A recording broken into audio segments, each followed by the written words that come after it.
হোক বা বড়, রাজা হোক বা দরিদ্র, সমস্ত মানুষের মধ্যে একটা সামঞ্জস্য থাকে। সমস্ত মানুষের কাছে তার প্রশংসা অত্যন্ত গুরুত্বপূর্ণ। সে খুবই প্রসন্ন হয় যদি আপনি তার প্রশংসা করেন, কিন্তু আপনি যদি তাকে এটা বলেন যে এটা তোমার ভুল ছিল, তোমার কিছু খামতি ছিল, তখন সেটা সে মানতে রাজিই থাকে না। সব মানুষ এটা শুনতে পছন্দ করে যে সে যেটা করেছে সেটাই সর্বোত্তম। এবার আমি আপনাকে একটা কথা বলি, এ হলো নিন্দা, এ হলো প্রশংসা, আর এই হলো সত্য, যা সবার থেকে উচ্চস্থানীয়। সেই জন্য মানুষ আয়না দেখে। আয়না তাকে তার সৌন্দর্য দেখায় না, তাকে দেখায় যা সত্য, যাতে মানুষ আরো সুন্দর হওয়ার চেষ্টা করতে থাকে। তাই আয়না অত্যন্ত গুরুত্বপূর্ণ সত্যকে জানার জন্য। জীবনে নিন্দুকের মাহাত্ম্য প্রশংসকের মাহাত্ম্যের থেকে অনেক বেশি। কেন? কারণ তারা আপনাকে আপনার খামতি দেখায়, আপনার ভুলগুলো বুঝিয়ে দেয়, আপনাকে একটা সুযোগ দেয় নিজেকে শুধরে নিতে, নিজেকে আরো শ্রেষ্ঠ করে তুলতে, যা প্রশংসক করতে পারে না। তাই জীবনে যদি কখনো নিন্দা করা হয়, তাকে ভালোবেসে গ্রহণ করুন, ধন্যাত্মক রূপে গ্রহণ করুন। যদি নিজেকে কোনো শিক্ষা দেওয়া সম্ভব হয় তাহলে অবশ্যই দিন। দেখবেন মন প্রসন্ন হয়ে বলবে, রাধা রাধা। মানুষ যখন কোনো শক্তি লাভ করে তখন সে নিজেকে বলশালী মনে করে। শক্তি লাভ করলেই তার মধ্যে অহংকার চলে আসে, অভিমান চলে আসে। তার কারণ হলো সে একটা সহজ কথা বুঝতেই পারে না। এই সব যা হচ্ছে সময়ের জন্য হচ্ছে। সময়ের থেকে বেশি বলশালী আর কেউ নেই। এই সময়ের জন্যই রাবণ ভক্তি দ্বারা কৈলাস পর্বত তুলে নিয়েছিলেন। আবার সেই সময়ের জন্যই, সেই কারণেই রাবণকে বধ হতে হলো। তার সাথে সাথে রাক্ষস কুলও ধ্বংস হয়েছিল এবং লঙ্কাও ভস্ম হয়ে গেছিল। দেখতে গেলে জন্ম থেকে মৃত্যু পর্যন্ত এই যে সময়, সেটাই হলো জীবন। কিন্তু তার মধ্যেও যা সময় আসে কোনো কারণেই আসে। সেই সময় আমরা যাপন করে কিছু শিখতে পারি। তাই আজ যে সময় আপনার হাতের কাছে আছে তাকে মুষ্টিবদ্ধ করে রাখুন, তাকে সামলে রাখুন, তাকে সংযত করে রাখুন, অনুভব করুন, তার থেকে কিছু শিখুন, তাকে কোনোভাবেই ব্যর্থ হতে দেবেন না। আর এটা জেনে রাখুন যে ভবিষ্যতে যা কিছু হতে পারে, যা কিছু হতে চলেছে, সেটা না আপনি জানেন আর না তা আপনার বশে রয়েছে। সেই জন্য আজ অহংকার বা অভিমান করে নিজের ভবিষ্যতের ক্ষতি করবেন না, সেই অনর্থ ঘটাবেন না। এটাই হলো সময়ের অর্থ। আসুন আমার সাথে ভালোবেসে বলুন, রাধা রাধা। গুরু, যিনি পথ দেখান, আমাদের জীবনে অত্যন্ত গুরুত্বপূর্ণ, অত্যন্ত আবশ্যক। কিন্তু কিছু মানুষ মনে করেন যে গুরুর কোনো প্রয়োজন নেই, কারণ এই সমগ্র জ্ঞান মানুষের অন্তরেই নিহিত রয়েছে। এবার প্রশ্ন এটাই, যদি সমস্ত জ্ঞান মানুষের অন্তরে নিহিত থাকে তাহলে গুরুর কি প্রয়োজন? আর যারা আজ পর্যন্ত গুরুকে মেনে এসেছেন তারা কি অনুচিত করেছেন? এর উত্তর আমি আপনাকে দেব একটা উদাহরণ দ্বারা। একটা কাঠ যা জ্বলনশীল, জ্বলনের ঊর্জা তার অন্তরে নিহিত রয়েছে, কিন্তু তার জ্বলনের জন্য বাইরে থেকে একটা অনুঘটকের প্রয়োজন হয়। এই অনুঘটকই হলেন আপনার গুরু। উত্তাপ যা একটা কাঠকে জ্বালাতে পারে, সেই উত্তাপ হলো গুরুর প্রচেষ্টা। যদি সেই গুরুই না থাকে, তার প্রচেষ্টাই না থাকে, তাহলে সেই সমস্ত জ্ঞান যা মানুষের অন্তরে নিহিত তা ব্যর্থ হয়ে যাবে। যদি আপনার সাথে আপনার গুরু থাকেন, আপনার পথ প্রদর্শন করেন, আপনার অন্তরের জ্ঞানকে বাইরে নিয়ে আসতে পারেন, তাহলে তাকে সম্মান করুন আর আমার সাথে ভালোবেসে বলুন, রাধা রাধা। বিপদ আপদ আপনাকে সন্ত্রস্ত করে রাখতে পারে, কিন্তু এই বিপদ প্রত্যেকের জীবনে কোনো না কোনো কারণে থাকে। এটা আপনাকে দেখায় যে আপনার মধ্যে কি খামতি রয়েছে, কেন রয়েছে। এই বিপদ হলো সেই মাধ্যম যার দ্বারা আপনি নিজের দুর্বলতাকে নিজের শক্তিতে পরিবর্তন করতে পারেন। একটা ফুলের দিকে তাকান। একটা ফুল তার বুকে যখন একটা সূচ বিঁধে এপার ওপার হয়ে যায়, শুধু তখনই আমাদের প্রভুর জন্য ফুলের মালা তৈরি করা যায়। সেই জন্য কখনোই বিপদকে ভয় পাবেন না, তার থেকে দূরে পালাবেন না, একে স্বাগত জানান। বোঝার চেষ্টা করুন এই বিপদ কেন আছে। যদি বিপদকে বুঝতে পারেন তবেই জীবনকে বুঝতে পারবেন। যদি জীবনকে বুঝতে পারেন তবে এই বিপদকে সম্পদে পরিণত করতে পারবেন। আসুন আর আমার সাথে ভালোবেসে বলুন, রাধা রাধা। পরিকল্পনা অত্যন্ত গুরুত্বপূর্ণ, এটা আমাদের জীবনে অত্যন্ত আবশ্যক, এটা আমাদের জীবনে। কিন্তু এই পরিকল্পনা ঠিক কতটা হওয়া উচিত, অর্থাৎ এই পরিকল্পনার সম্পর্কে কতটা চিন্তা করা উচিত, কতটা ভবিষ্যতের বিষয়ে চিন্তা করা উচিত।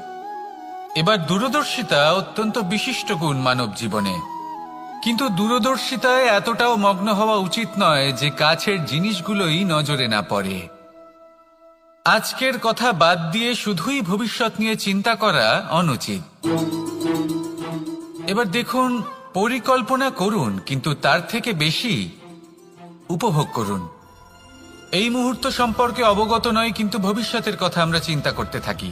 আমি এটা অনুভব করতে চাই, ওইটা অনুভব করতে চাই, ওই আনন্দ প্রাপ্ত করতে চাই। এটা অনুচিত। পরিকল্পনা করুন, সংযত করুন, কিন্তু আজকে, বর্তমানকে, এই মুহূর্তকে, জীবনের বাস্তবিক আনন্দ এটা, আর জীবনযাপনের সবথেকে শ্রেষ্ঠ পথও এটা। আসুন আমার সাথে ভালোবেসে বলুন, রাধা রাধা। কখনো কখনো মনে এই ভাবনা আসতেই পারে যে ঈশ্বর আজ পর্যন্ত এত রূপে অবতীর্ণ হয়েছেন, এতবার এই পৃথিবীতে এসেছেন, তারপরেও এই সংসারে কোথাও না কোথাও এই পাপ বসবাস করে। এটার কারণ কি? এটার কারণ আমরা স্বয়ংই। যখন কোনো ব্যক্তি এই পৃথিবীর পথপ্রদর্শন করে, এই সংসারকে উচিত দিশা দেখায়, এই সংসারের মঙ্গল করে, আমরা সেই ব্যক্তিকে মানুষ থেকে ঈশ্বর বানিয়ে ফেলি। সেই ব্যক্তির পতন স্বয়ং আমাদের হাতেই হয়ে যায়, কারণ সেই ব্যক্তি তার শ্বাস প্রশ্বাসের জন্য হয় না। সেই ব্যক্তি হলো সেই ভাবনা যা সে এই সংসারকে প্রদান করেছে। আমরা সেই ব্যক্তির ভাবনাটারই অন্ত করে দিই। এটা উচিত নয়। আমরা ওনাকে প্রভু মেনে নিই। প্রভু মানার পর আমরা ওনার কাছে প্রার্থনা করি, হে প্রভু আমাদের সাহায্য করুন। যদি উনি প্রভুও হন, তাও উনি পৃথিবীতে এসেছেন মনুষ্য রূপে।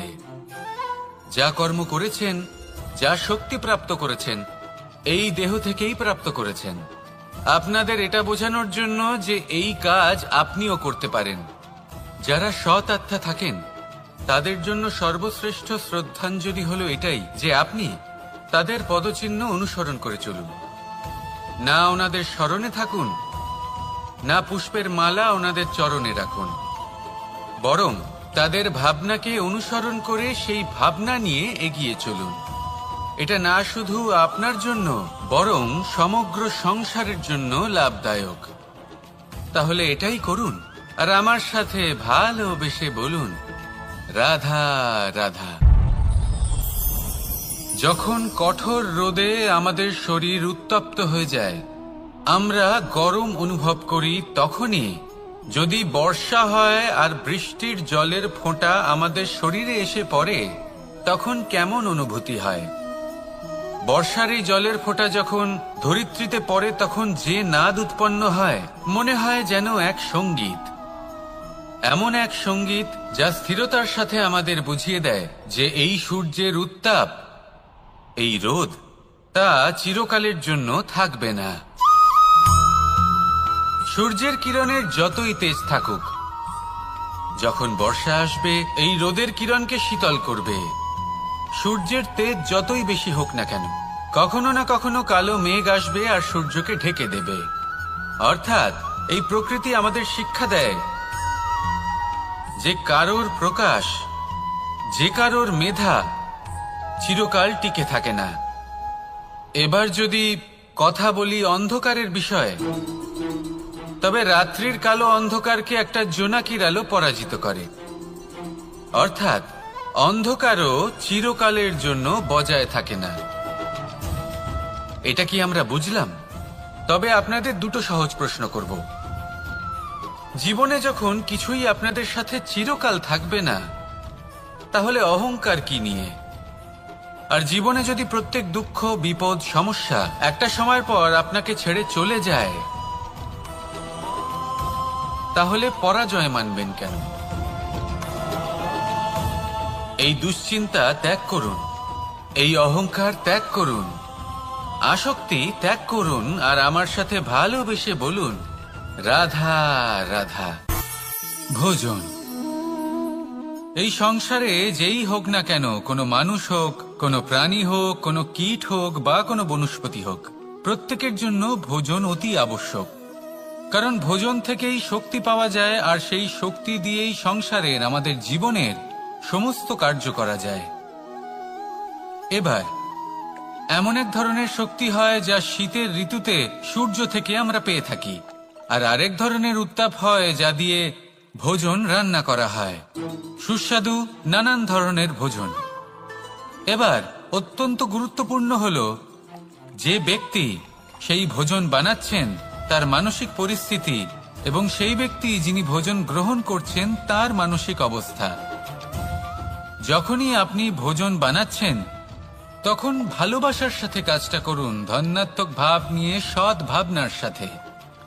কারণ আপনার এই মানসিক স্থিতি শক্তির আকারে সেই খাদ্যের সাথে মিলে মিশে যায়।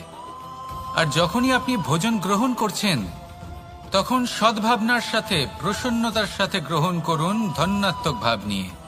যদি আপনি প্রসন্নতার সাথে রান্না করেন, প্রসন্নতার সাথে খাদ্য গ্রহণ করেন, তাহলে আপনি প্রসন্নই থাকবেন, আর মন সুপ্রসন্ন হয়েই বলবে, রাধা রাধা। কখনো কোনো চাতক পাখিকে দেখেছেন? কথায় আছে যে বছরে মাত্র একবার সে তার তৃষ্ণা মিটিয়ে থাকে, আর তাও আকাশে ভেসে থাকা মেঘের দ্বারা ঘটানো বৃষ্টির জলের ফোঁটা থেকে। আর কোথাও থেকে সে তার তৃষ্ণা পূরণ করে না। সারা বছর সে নিদারুণ গরম সহ্য করে, তীব্র শীতও সহ্য করে, শুধু এই আশা নিয়ে যে বছরে একবার অন্তত সেই মেঘের ঘন ঘটা হবে, বৃষ্টি হবে, আর সে তার তৃষ্ণা নিবারণ করবে। এটা আসলে কি? এটা আসলে বিশ্বাস। সেই বিশ্বাস যে বছরে একবার সেই মেঘ আসবে তৃষ্ণা নিবারণ করতে। যেমন দেখুন, একটা সূর্যমুখী ফুল সারা রাত অন্ধকারের সাথে যুদ্ধ করে, কারণ তার বিশ্বাস যে ভোরবেলায় সূর্য তাকে অবশ্যই দর্শন দেবেন। সেটাও বিশ্বাস ছিল যার উপর ভরসা করে মনু একটা নৌকা নিয়ে বেরিয়ে পড়েছিলেন এবং সমস্ত সৃষ্টিকে প্রলয়ের হাত থেকে বাঁচিয়েছিলেন। সেটাও ছিল ভালোবাসার প্রতি বিশ্বাস, যার উপর ভরসা করে বানর এবং ভাল্লুক সেনা নিয়ে শ্রীরাম আক্রমণ করেছিলেন সমস্ত বরদানপ্রাপ্ত অসুরগণ এবং রাক্ষসগণের লঙ্কায়, এবং জয় লাভ করেছিলেন। এই বিশ্বাসই হল এই বিশ্বের আশা। বিশ্বাস রাখুন যে আপনি হলেন সর্বশ্রেষ্ঠ এবং শুধুই নিজের কর্ম করতে থাকুন। এই বিশ্বাসের আশাই আপনাকে প্রতি মুহূর্তে বল প্রদান করবে। এ হলো আমার বিশ্বাস। আসুন আর আমার সাথে ভালোবেসে বলুন, রাধা রাধা। সৌন্দর্য। মানুষ নিজের সৌন্দর্যের বিষয়ে কতটা ভাবে, চায় যে সে সব থেকে বেশি রূপবান হবে, সব থেকে বেশি সুন্দর হবে। কিন্তু সৌন্দর্যের পরিভাষা কি তা কি সে জানে? কোনো মাকে জিজ্ঞেস করুন, ওনার জন্য সৌন্দর্যের পরিভাষা ওনার সন্তান। কোনো ভক্তকে জিজ্ঞেস করুন, ওনার জন্য সৌন্দর্যের পরিভাষা ওনার ভগবান। শ্রীরামকে জিজ্ঞেস করুন, ওনার জন্য সৌন্দর্যের পরিভাষা হলো হনুমান। ভাঙা হানু, ফুলে যাওয়া মুখ, দেখতে গেলে উনি বানর, লম্বা লেজ, এত নিরীহ যে ওনাকে অমূল্য মালা দিলে সেটা ছিঁড়ে তার ভেতরে শ্রীরামকে খুঁজছিলেন। কিন্তু ওনার ভাবনা কত সুন্দর। উনি এটা বিশ্বাস করেন যে সংসারের যতই মূল্যবান জিনিস দিয়ে এই মালা তৈরি করা হোক না কেন, যদি এর মধ্যে শ্রীরাম না থাকেন তাহলে এর মধ্যে কোনো অর্থ নেই। সৌন্দর্য রূপে নয়, ভাবনায় নিহিত থাকে। যদি আপনি সৌন্দর্য প্রাপ্ত করতে চান তাহলে তা কর্মে নিয়ে আসুন, ভাবনায় এবং বিচারে নিয়ে আসুন। এই সৌন্দর্য আপনার সাথেই থাকবে। যদি আপনি সৌন্দর্যকে রূপের মধ্যে খোঁজেন তাহলে কিছুক্ষণের জন্য পাবেন, সেই সৌন্দর্য সময়ের সাথে হারিয়ে যাবে। সৌন্দর্য যদি পেতে চান, খুঁজতেই চান, তাহলে হৃদয় খুঁজুন, কর্মে খুঁজুন। মন প্রসন্ন হয়ে বলবে রাধা রাধা। ব্যায়াম, এই শব্দ আমরা সকলে শুনেছি, আর এটা সারা জীবন আমাদের সাথেই থাকে কোনো না কোনো রূপে। যখন আমরা জন্মগ্রহণ করি, চলতে শিখি, প্রথমে আমরা হামাগুড়ি দিয়ে চলি, পরে চলতে চেষ্টা করি কিন্তু পড়ে যাই। তখন আমাদের বাড়ির গুরুজনেরা আমাদের আটকান না। ওনারা মনে করেন এইভাবেই আমাদের সন্তান চলতে শিখবে, এইভাবেই তার পা আরো মজবুত হবে, যা অত্যন্ত গুরুত্বপূর্ণ। এইবার জীবনকালে যতই আমরা এগোতে থাকি, এই ব্যায়াম বিভিন্ন রূপে আমাদের সাথেই থাকে। কিন্তু আপনি কি জানেন যে এই ব্যায়ামের তাৎপর্য আসলে কি? আপনি কি জানেন এই ব্যায়ামের মর্ম আসলে কি? যখনই আমরা এই ব্যায়াম করি, আমাদের শরীরের মাংসপেশি ক্ষয় হয়। প্রথমে তা ক্ষয় হয়, তারপর আবার তা নির্মিত হয়। আরো শ্রেষ্ঠ, আরো শক্তিশালী মাংসপেশি আমরা লাভ করি। অর্থাৎ এই ব্যায়াম হলো সৃজনের বিজ্ঞান। এই ব্যায়াম আমাদের জন্য অত্যন্ত আবশ্যক। সেই জন্য জীবনে যখনই কোনো কিছু নষ্ট হয়ে যায়, চলে যায়, তখন হতাশ হয়ে পড়বেন না, তাকে পুনর্নির্মাণ করার চেষ্টা করবেন। আর এই শিক্ষা আমরা লাভ করি পাখিদের থেকে। যখনই বর্ষা হয়, ঝড় আসে, যখন পাখির বাসা ভেঙে চুরমার হয়ে যায়, তারা হার মেনে নেয় না। সে আবার অল্প অল্প করে সব খুঁজে একত্রিত করে আবার নিজের বাসা বানিয়ে তোলে, পুনরায় এক জীবনকে জন্ম দেয়, এক নতুন পরিবারকে জন্ম দেয়। তাই মনে রাখবেন, জীবনে এইভাবেই যদি আপনি নির্মাণ করতে চান, সৃজন করতে চান, তাহলে সেই নির্মাণের জন্য ভাঙনের অভিজ্ঞতা থাকা অত্যন্ত আবশ্যক। ভগ্ন বস্তুকেও সম্মান করা অত্যন্ত আবশ্যক। এই আচরণ মনে নিয়ে আসুন, মন প্রসন্ন হয়ে বলবে রাধা রাধা। আমাদের এই জীবন, তাতে এই যে সময় চক্র, তা তিনটি ভাগে বিভক্ত। এক হলো অতীতকাল, ফেলে আসা অতীত, তারপরে আসে বর্তমান, এখনকার এই মুহূর্ত, আর তারপর আসে আগামীকাল অর্থাৎ ভবিষ্যৎ। এবার এখানে সবথেকে গুরুত্বপূর্ণ হলো অতীতকাল, ভবিষ্যৎকাল, ফেলে আসা অতীত এবং আগামী সময়।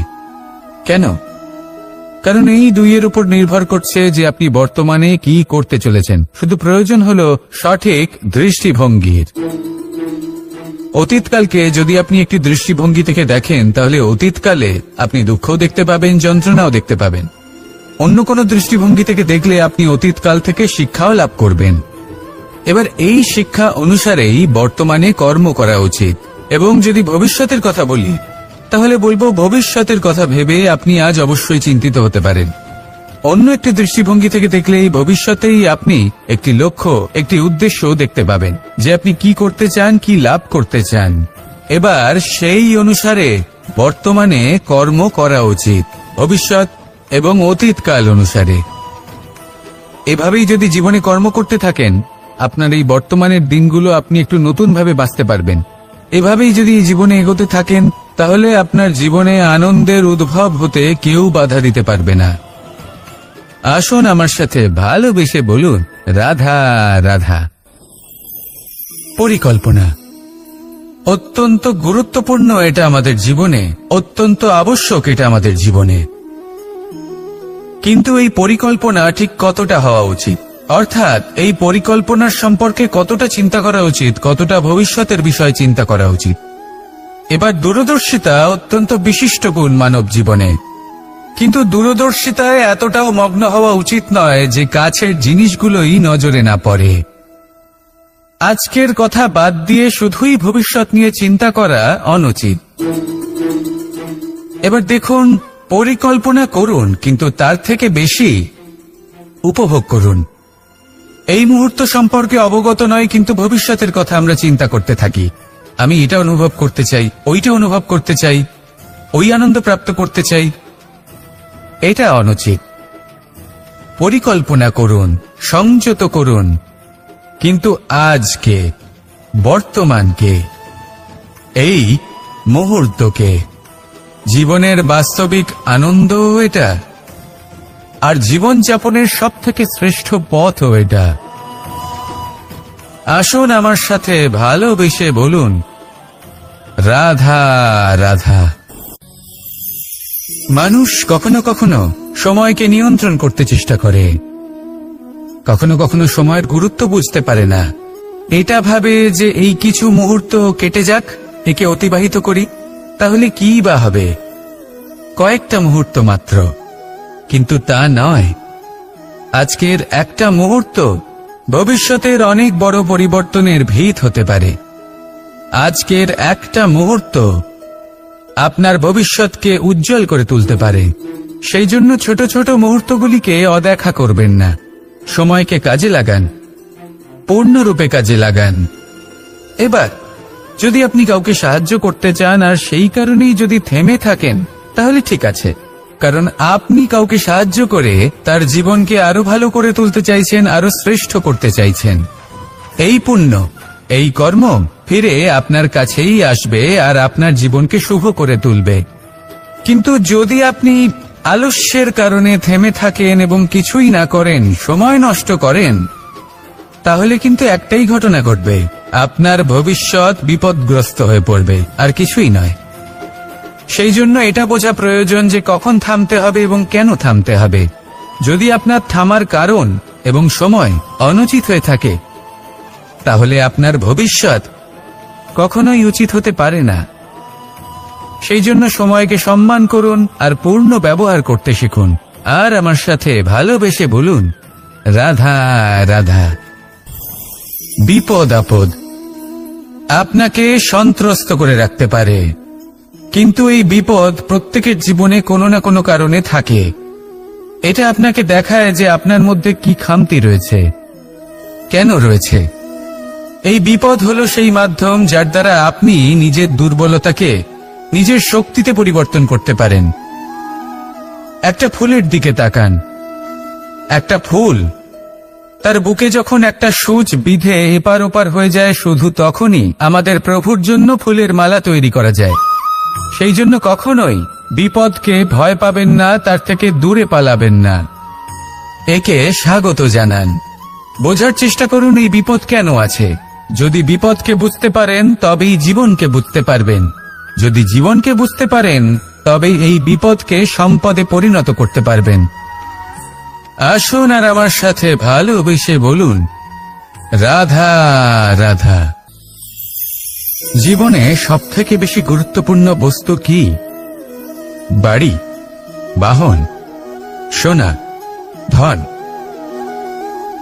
যদি আমি সত্যি বলি, তাহলে জীবনের সবথেকে বেশি গুরুত্বপূর্ণ বস্তু কোনো বস্তুই নয়।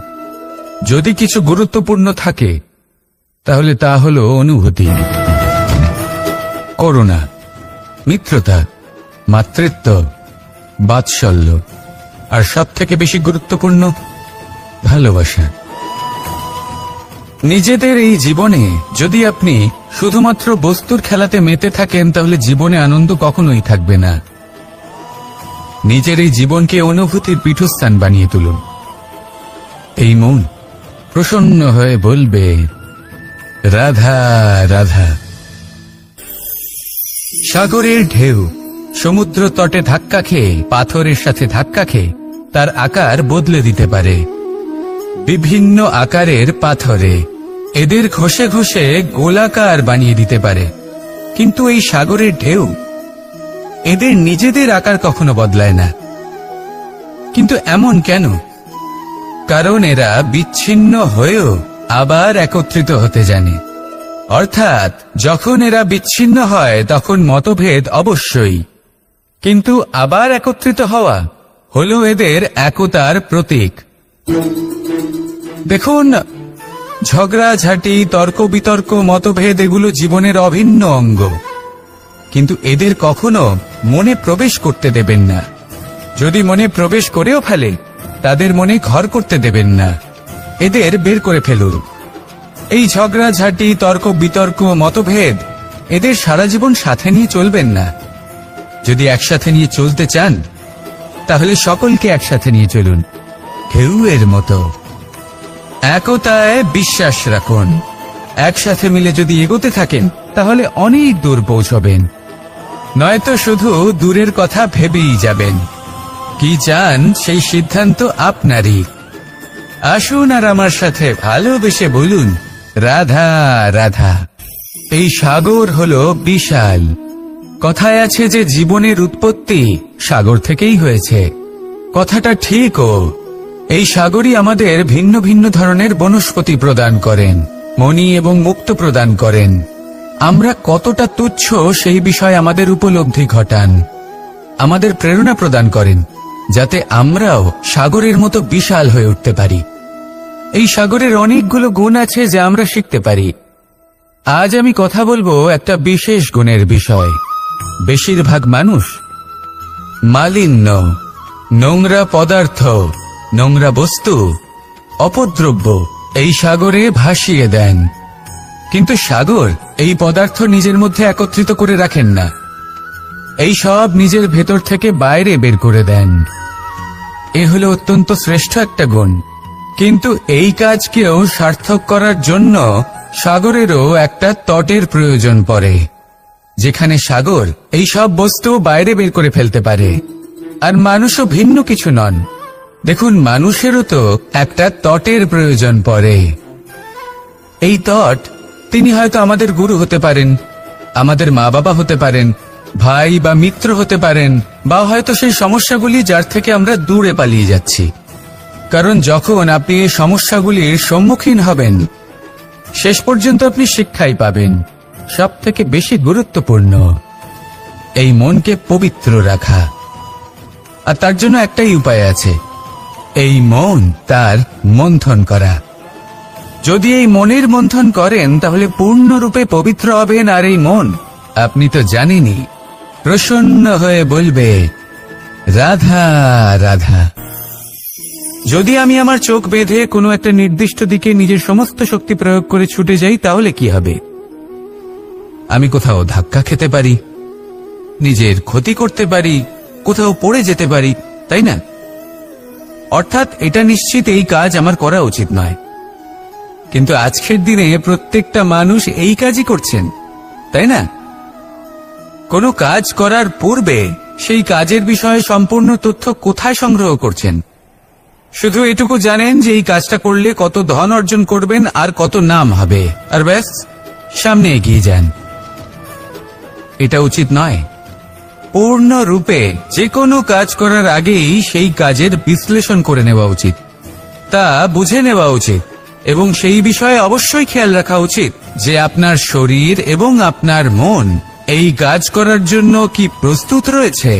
যদি তা না হয়, তাহলে প্রথমে নিজেকে শুধরে নিন, তারপরে সেই কাজ করুন। যদি এইভাবে জীবনে সামনে এগোন, তাহলে সাফল্যের সম্ভাবনা জীবনে অনেক বেশি বেড়ে যাবে। তাহলে এটাই করুন, আর আমার সাথে ভালোবেসে বলুন, রাধা রাধা। আমরা জীবনে চলতে চাই, সামনে এগোতে চাই, কিন্তু কখনো কখনো এমন হয় যে আমরা আমাদের লক্ষ্য দেখতেই পাই না। আমরা চিন্তিত হয়ে পড়ি, ব্যতীত হয়ে পড়ি, আমরা কিছু বুঝতেই পারি না। এই মন অশান্ত হয়ে যায়। কিন্তু যদি আপনি থেমে যান, তাহলে নিজের পথ এবং নিজের লক্ষ্য থেকে সরে যাবেন। সেই জন্য চলতে থাকুন, থামবেন না। যতদূর পারবেন চলতে থাকুন, যতদূর দৃষ্টি যাচ্ছে চলতে থাকুন। তারপরেই দেখবেন পরবর্তী পথ আপনা থেকেই আপনার সামনে আসবে। কারণ আপনার দৃষ্টির সীমা থাকতেই পারে, দৃষ্টিভঙ্গির সীমা নেই। আপনার পথের সীমারেখা থাকতেই পারে, কিন্তু সেই পথে চলার সাহসের সীমা নেই। সেই জন্য নিজেকে অসীমিত করে তুলুন।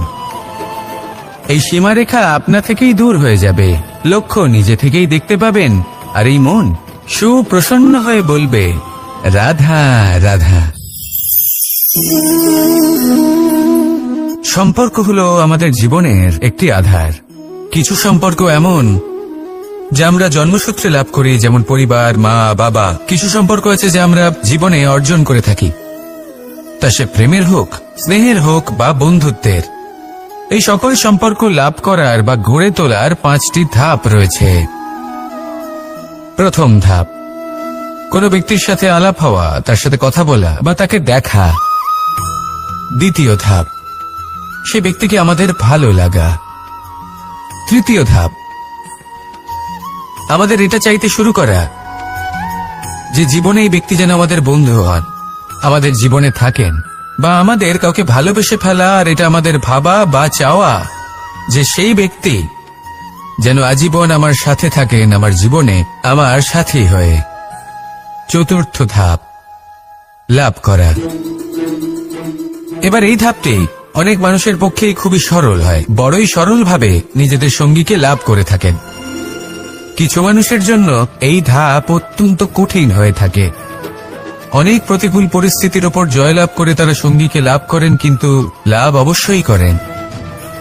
এরপরে আসে পঞ্চম, অন্তিম এবং সবথেকে গুরুত্বপূর্ণ ধাপ। সেটা হলো সেই সম্পর্ক পালন করা। এটা হলো এমন এক বিষয় যা প্রত্যেক মানুষের শেখা উচিত।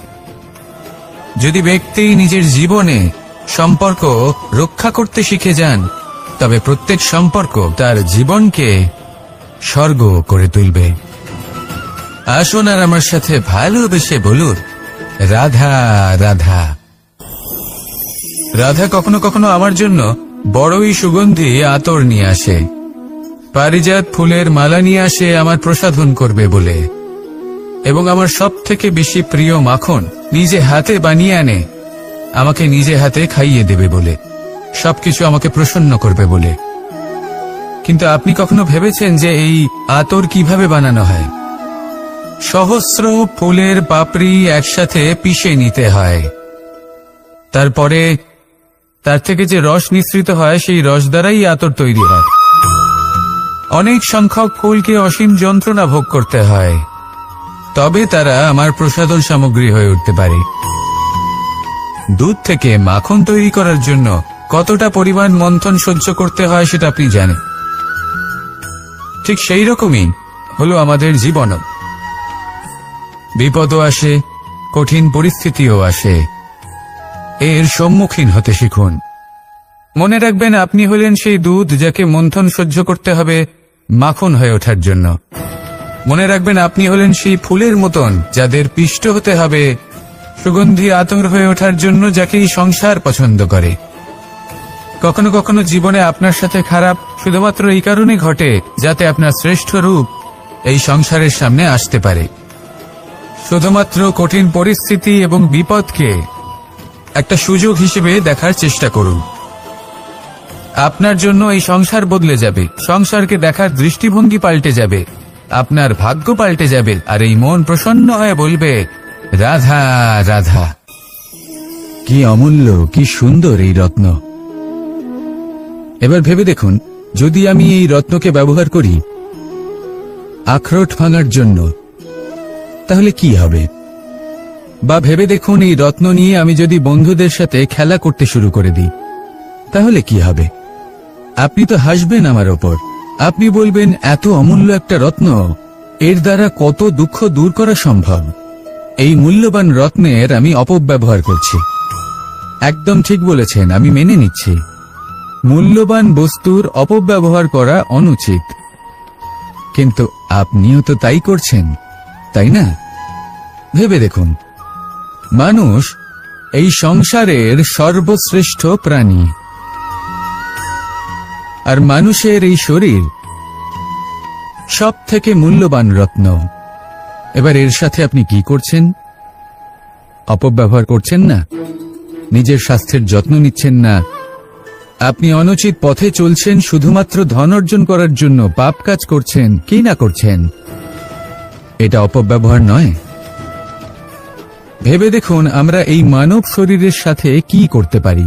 যদি এর আমরা সদ্ব্যবহার করি, তাহলে অনন্ত পুণ্য অর্জন করতে পারি, যার দ্বারা শুধুই নিজেকে নয় বরং আমাদের আশেপাশের সকলকে সন্তোষ প্রদান করতে পারি। তাই সংকল্প নিন, এটাই যে মানব শরীরের আমি সদ্ব্যবহার করব, পুণ্যের পথে চলব, সকলের মঙ্গলের জন্য, সকলের প্রসন্নতার জন্য। এই কর্ম করুন, এই পথে চলতে থাকুন। এই মন সন্তোষ বোধের সাথে বলবে, রাধা রাধা। এই সংসারের সব থেকে বড় শক্তি আসলে কি? দৈহিক শক্তি, ভৌতিক শক্তি, রাজনৈতিক শক্তি, স্বর্ণের শক্তি, বিদ্যার শক্তি নাকি মায়ার শক্তি, ভক্তির শক্তি নাকি নিরাশক্তির শক্তি? এই সংসারের সব থেকে বড় শক্তি হল হাসি মুখের। যদি আপনি এবং আমি এমন কোন সময় হাসতে পারি যেখানে মুখে হাসি আসা প্রায় অসম্ভব, তাহলে বিশ্বাস করুন, এই সংসারে কেউ আপনাকে ভাঙতে পারবে না। এটা কিছুটা সেই রেশমের কীটের মতো, যে চারিদিক থেকে নিজেকে ঢেকে রাখে একটা খোলসের মধ্যে থাকে, কিন্তু জীবিত থাকে। এই হাসি মুখ, এটা শুধুমাত্র একটা আবেগ নয়, এটা সংসারের যে কোনো অভাব দূর করে। অভাব আশার, অভাব বিশ্বাসের। এই হাসি আপনার অন্তরে আশার আলো জাগ্রত করে, আর এই সংসারের হতাশা দূর করে দেয়। তাই কঠিন থেকে কঠিনতর পরিস্থিতিতেও মুখে হাসি বজায় রাখুন। এই শক্তি আপনার থেকে কেউ কাটতে পারবে না। আর যদি আপনার কাছে এই শক্তি থাকে, তাহলে অন্য কোনো শক্তি আপনাকে বাধা দিতে পারবে না। তাহলে হাসুন আর আমার সাথে ভালোবেসে বলুন, রাধা রাধা। ভীষ্ম একটা মহান নাম, দেবী গঙ্গার সুপুত্র। স্বয়ং বৃহস্পতি এবং পরশুরাম ছিলেন ওনার শিক্ষাগুরু। অত্যন্ত মহান যোদ্ধা ছিলেন, কিন্তু এই মহান যোদ্ধা, ইনি ইতিহাসে আজ পর্যন্ত সেই সম্মান পেলেন না যার উনি যোগ্য ছিলেন। কারণ নির্বাচন। রাজ সিংহাসনের সেবা করার প্রতিজ্ঞা নিয়েছিলেন উনি। এবার রাজ সিংহাসনে যেই বসুক না কেন, তার সেবা করা, তার প্রত্যেক আদেশ পালন করা, এটাই ছিল ওনার প্রতিজ্ঞা। তা সেই ব্যক্তি উচিত হোক বা অনুচিত, সে উচিত পথে চলুক বা অনুচিত পথে চলুক, সুপাত্র হোক বা কুপাত্র, উনি তার সেবা করতে থাকলেন, তার প্রত্যেক আদেশ পালন করতে থাকলেন, নিজের প্রতিজ্ঞা পালন করতে থাকলেন। ধৃতরাষ্ট্র নেত্রহীন অবশ্যই ছিলেন, কিন্তু এতটাও নেত্রহীন ছিলেন না যে উনি প্রজাদের চোখের জল, ধর্ম অধর্ম দেখতে পাবেন না। উনি সব বুঝতে পারতেন। আর এদিকে ভীষ্ম নিজে প্রতিজ্ঞাবদ্ধ হয়েছিলেন। দুর্যোধন অনুচিত পথে চালিত হচ্ছিল, তাও উনি তাকে সঙ্গ দিতে থাকলেন। আর পরিণামস্বরূপ আজ পর্যন্ত ইতিহাসে উনি সেই স্থান পেলেন না, সেই সম্মান পেলেন না যার যোগ্য উনি ছিলেন। যদি আপনি কোনো প্রতিজ্ঞা করে থাকেন, তা সে যতই কোনো উচিত কারণের জন্য হোক না কেন, যদি আস্তে আস্তে সময়ের সাথে সেই প্রতিজ্ঞা আপনাকে অনুচিত পথে চালিত করে অধর্মের পথে নিয়ে যায়, পাপের পথে নিয়ে যায়, তাহলে সেই প্রতিজ্ঞা ভঙ্গ করা অত্যন্ত আবশ্যক। সময় অনুসারে নিজেকে বদলানো আবশ্যক। নয়তো এই প্রতিজ্ঞা আপনাকে দিয়ে পাপ কর্ম করাবে, কুকর্ম করাবে, আর আপনার বিনাশের কারণ হবে। আসুন আমার সাথে ভালোবেসে বলুন, রাধা রাধা। আমার দাদা আমাকে অনেকবার বলেছেন, কানাই তুমি তো স্বয়ং নারায়ণ, তুমি এক তড়িতেই সবকিছু এমনি ঠিক করে দাও না কেন? এবার দাদাকে কি করে বোঝাবো? আচ্ছা, আপনি নিজেই ভেবে দেখুন, সিংহকে জঙ্গলের রাজা বলা হয়, কিন্তু সিংহ শুধুমাত্র তার ইচ্ছে প্রকাশ করলেই কোনো হরিণ কি নিজেই হেঁটে তার কাছে আসবে? নিজেই কি রাজি হয়ে যাবে তার আহার হওয়ার জন্য? না, কখনোই না। যে কোনো কাজকে সফল করে তোলার জন্য আপনাকে চেষ্টা করতে হবে, পরিশ্রম করতে হবে যাতে সেই কাজ ভালোভাবে সম্পন্ন হয়। শুধু ইচ্ছে দিয়েই কোনো কার্যসিদ্ধি হবে না। ইচ্ছে থেকে স্বপ্ন তৈরি হয়, তবে সেইগুলো সফল করতে গেলেও আপনাকে পরিশ্রম তো করতেই হবে। মনে করুন আপনার ইচ্ছে হলো খেতে, আর কোনো দয়ালু ব্যক্তি এসে আপনার সামনে খাবার রেখে দিল। তাও তা খেতে গেলে পরিশ্রম আপনাকেই করতে হবে। যদি ভালোবাসার ইচ্ছে থাকে তাহলেও নিঃস্বার্থ নিষ্পাপ মনে ভালোবাসি। দেখুন, আপনি স্বপ্নে অবশ্যই উঠতে পারেন, কিন্তু এই পৃথিবীতেই আপনাকে বেঁচে থাকতে হবে। আর যদি এই ধরিত্রীতে আপনি এগিয়ে যেতে চান, তাহলে এই ভূমিকে পা দিয়ে আপনাকে পিছনে ঠেলতেই হবে। রাধা রাধা। কিছু শেখা অত্যন্ত গুরুত্বপূর্ণ। এবার কি কি শিখতে হবে সেই সব শেখানোর জন্য অনেক শিক্ষক রয়েছেন, কিন্তু কি শিখবেন না আর কি করবেন না এটা আমাদের নিজের অভিজ্ঞতা দিয়ে শিখতে হয়। কিন্তু তার মানে এটা নয় যে যদি আপনাকে শিখতে হয় যে আগুনের তাপ কতটা, আপনাকে আগুনের মধ্যে হাত দিতে হবে। না, অন্য কারোর অভিজ্ঞতা দ্বারাও শিখতে পারেন। প্রশ্ন শুধুমাত্র একটাই যে আপনি কি শিখতে চান নাকি চান না। যদি আপনি এটাই ভাবেন যে আমি শুধুই নিজের অভিজ্ঞতা দ্বারাই শিখতে চাই, তাহলে জীবনকাল ছোট মনে হবে, অনেক কিছুই শিখতে পারবেন না। তাই নিজের সাথে সাথে বড়দের অভিজ্ঞতা দ্বারাও শেখা শুরু করে দিন। এই সংসারের অভিজ্ঞতা দ্বারা শিখতে শুরু করে দিন। আর এটা নিশ্চিত রূপে শেখা আবশ্যক যে কখন কি করবেন না, কোথায় থামতে হবে আর কোথায় থামবেন না। তাহলে আসুন আর আমার সাথে ভালোবেসে বলুন, রাধা রাধা।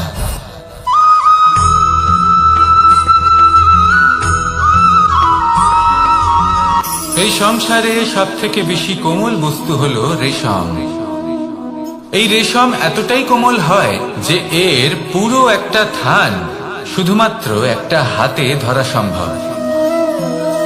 কখনো ভেবে দেখেছেন এই রেশম কিভাবে হয়? একটি কীট তার লালার দ্বারা উৎপন্ন হয়। এই কীট সেই রেশমকে পাক দিতে থাকে, পাক দিতেই থাকে, আর আস্তে আস্তে তার মধ্যেই জড়িয়ে পড়ে। শেষে ওর এই সুন্দর অমূল্য সৃষ্টি রেশমের এই সুতো তার নির্মাণ কার্য পূর্ণ হয়, কিন্তু তাতেই ও নিজে বন্দী হয়ে যায়। নিজেরই মায়াজালের এই বন্দী গৃহে নিজেই ফেঁসে যায়। এবার এই সুতোকে ব্যবহারযোগ্য করে তোলার জন্য এই কীটগুলিকে এই কবচের সাথেই ফুটন্ত জলে ফেলে দেওয়া হয়। এই সংসারে যদি আমাদের স্বপ্ন এই সংসারের দুঃখ হরণ করার জন্য, এই সংসারে সুখ বিতরণ করার জন্য হয়, তবেই আমাদের প্রগতি সম্ভব। যদি আমাদের এই স্বপ্ন শুধুই আমাদের এবং আমাদের স্বার্থ সিদ্ধির জন্য হয়, তাহলে এই স্বপ্ন আমাদের অন্ধ করে দেবে, আমাদের অন্ধকারের পথে নিয়ে যাবে, আর আমরাও সেই কীটের মতো হয়ে যাব। নিজেদেরই মায়াজালে আমরা নিজেই ফেঁসে যাব, আর শেষে আমরা যদি কিছু লাভ করি তা হবে একাকিত্ব, অন্ধকারময় মৃত্যু। তাই স্বপ্ন অবশ্যই দেখুন, কিন্তু এমন ভাবে স্বপ্ন দেখবেন না যে তার এই বন্দিগৃহে আপনি নিজেই ফেঁসে গেলেন। স্বপ্ন দেখুন পরোপকারে।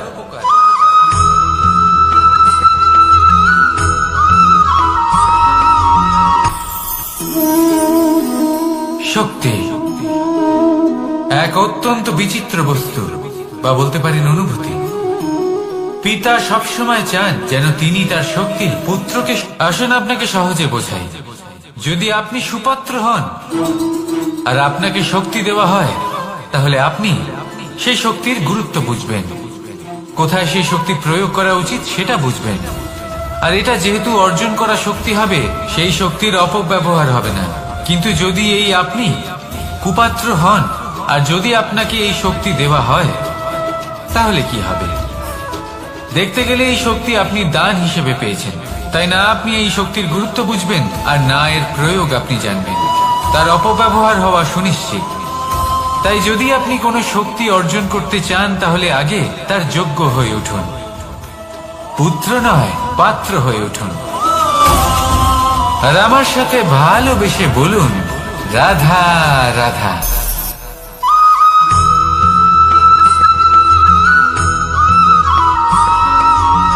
এই সংসারে প্রত্যেক মানুষ এটাই চান যে তিনি যেন ধনবান হন, আর্থিক অবস্থা তার ভালো থাকে, ওনার বাড়িতে লক্ষ্মীর আগমন হয়। কিন্তু সেটা হবে কি করে, সেটাই হলো প্রশ্ন। কেউ বলেন যে যদি পরিশ্রম করো তাহলে ধন অর্জন সম্ভব, কেউ বলেন যে যদি বিদ্যা লাভ হয় তবেই ধন অর্জন সম্ভব, কেউ বলেন যে যদি বলশালী হও তবেই সম্পন্ন থাকবে। ভালো কথা, যদি তাই হয়ে থাকে তবে দিনমজুর সারা দিন পরিশ্রম করেন, তিনি কেন ধনী হন না? অনেকজন বিদ্বান মানুষ আছেন এই সংসারে, তারা কেন ধনবান হন না? অনেক সংখ্যক বলশালী ব্যক্তি আছেন, তাদের কাছে ধন নেই কেন? তাদের কেন ধনের অভাব হয়? আবার এমনও কিছু মানুষ আছেন যারা পরিশ্রম করেন, তারা দিনমজুর, কিন্তু তারা ধন অর্জন করতে পারেন। কিছু বিদ্বান ব্যক্তি আছেন যাদের কাছে অধিক মাত্রায় ধন রয়েছে, কয়েকজন বলশালী ব্যক্তি রয়েছেন যাদের কাছে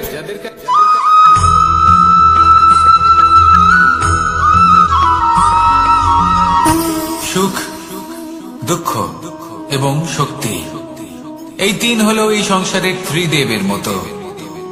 আমাদের জীবনে যা কিছু ঘটছে এই তিনটির ভিত্তির উপরেই হচ্ছে। আসলে এই সংসারের একটা নিয়ম আছে, যখনই আপনি কিছু লাভ করেন এই সংসার আপনার পরীক্ষা নেয়। এটা জানার জন্য আপনার পরীক্ষা নেয় যে আপনি যা কিছুই লাভ করেছেন আপনি কি আদৌ সেটার যোগ্য কিনা। ঠিক সেইভাবেই এই সুখ, দুঃখ এবং শক্তি আপনার পরীক্ষা নিয়ে থাকে। যখন সুখ আসে তখন সে আপনার পরীক্ষা নেয় যে আপনার মধ্যে অহংবোধ জাগ্রত হয়নি তো। যদি অহংবোধ চলে আসে তাহলে সুখ সেখানেই সঙ্গ ত্যাগ করে। দুঃখ আপনার ধৈর্যের পরীক্ষা নিতে থাকে, আর যদি আপনার মধ্যে ধৈর্য না থাকে তাহলে এটা আপনাকে আরো বেশি দুঃখের গভীর অন্ধকারে ঠেলে দেবে। সেখানে শক্তি পরীক্ষা নেয় আপনার বিনম্রতার। যদি আপনি বিনম্র না হন তাহলে হয় এই শক্তি আপনার সঙ্গ ত্যাগ করবে, নয় এই শক্তি বিনম্রতার অভাবে আপনার পতনের কারণ হতে পারে। এই সংসারে যে কোনো ব্যক্তি যিনি এই পরীক্ষায় উত্তীর্ণ হয়ে থাকেন এই জীবনে তিনি সাফল্য লাভ করেন। আসুন আমার সাথে ভালোবেসে বলুন, রাধা রাধা।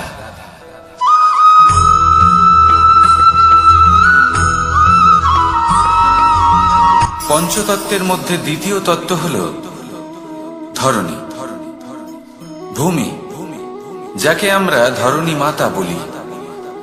এই ধরণী ধৈর্য ধারণ করে, আর এর উপরেই আমাদের সমগ্র সংসার নির্ভরশীল। কারণ এই ভূমি সহ্য ক্ষমতা রাখে, এর সহ্য ক্ষমতা হল অপরিসীম। সন্তান যতই আঘাত প্রদান করুক না কেন প্রেম পূর্বক সহ্য করে, আর তার বদলে অমূল্য রত্ন প্রদান করে। সন্তান যদি হাল চালায় তাহলে তার বদলে তাকে অন্ন প্রদান করে। এটাই হলো ধরণী। এবার এর থেকে আমরা কি শিক্ষা পেতে পারি? এটাই যে কারোর জন্য কিছু করা বা কাউকে কিছু দেওয়া মনে কোনো কামনা ছাড়াই।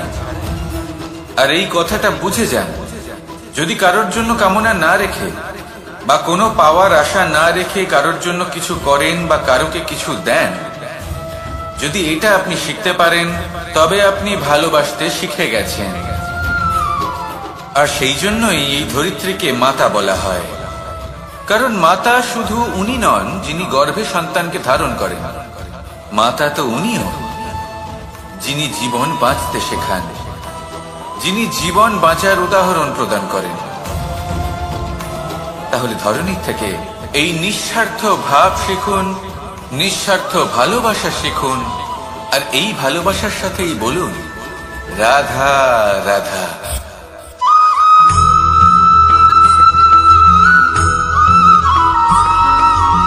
মানুষ জন্মগ্রহণ করে, তার সাথে ভয়েরও জন্ম হয়।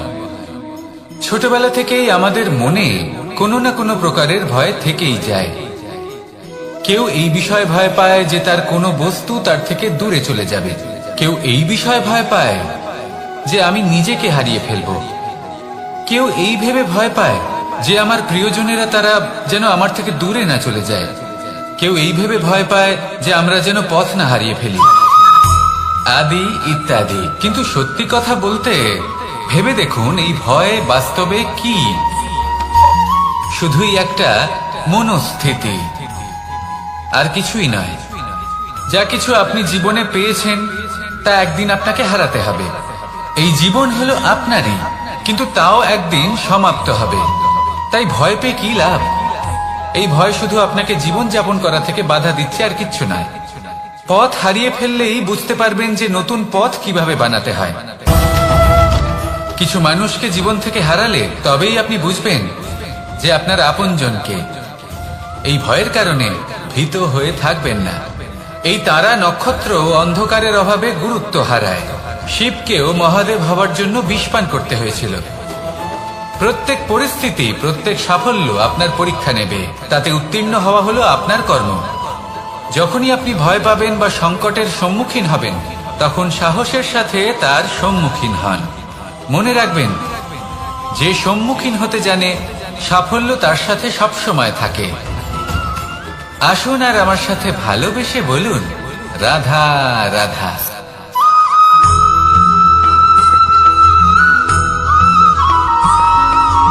জীবনে অগ্রসর হওয়ার জন্য আমাদের কাকে প্রয়োজন হয়? মাতা পিতা, বন্ধু, প্রেম, সাহায্য, অর্থ, পরিশ্রম, আশা। ভিন্ন ভিন্ন মানুষ ভিন্ন ভিন্ন বিকল্প চয়ন করে।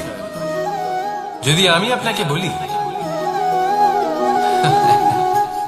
তাহলে জয় আর পরাজয়ের মন্ত্র দুটো শব্দের উপর নির্ভর করে, মেনে নেওয়া আর দৃঢ় হওয়া।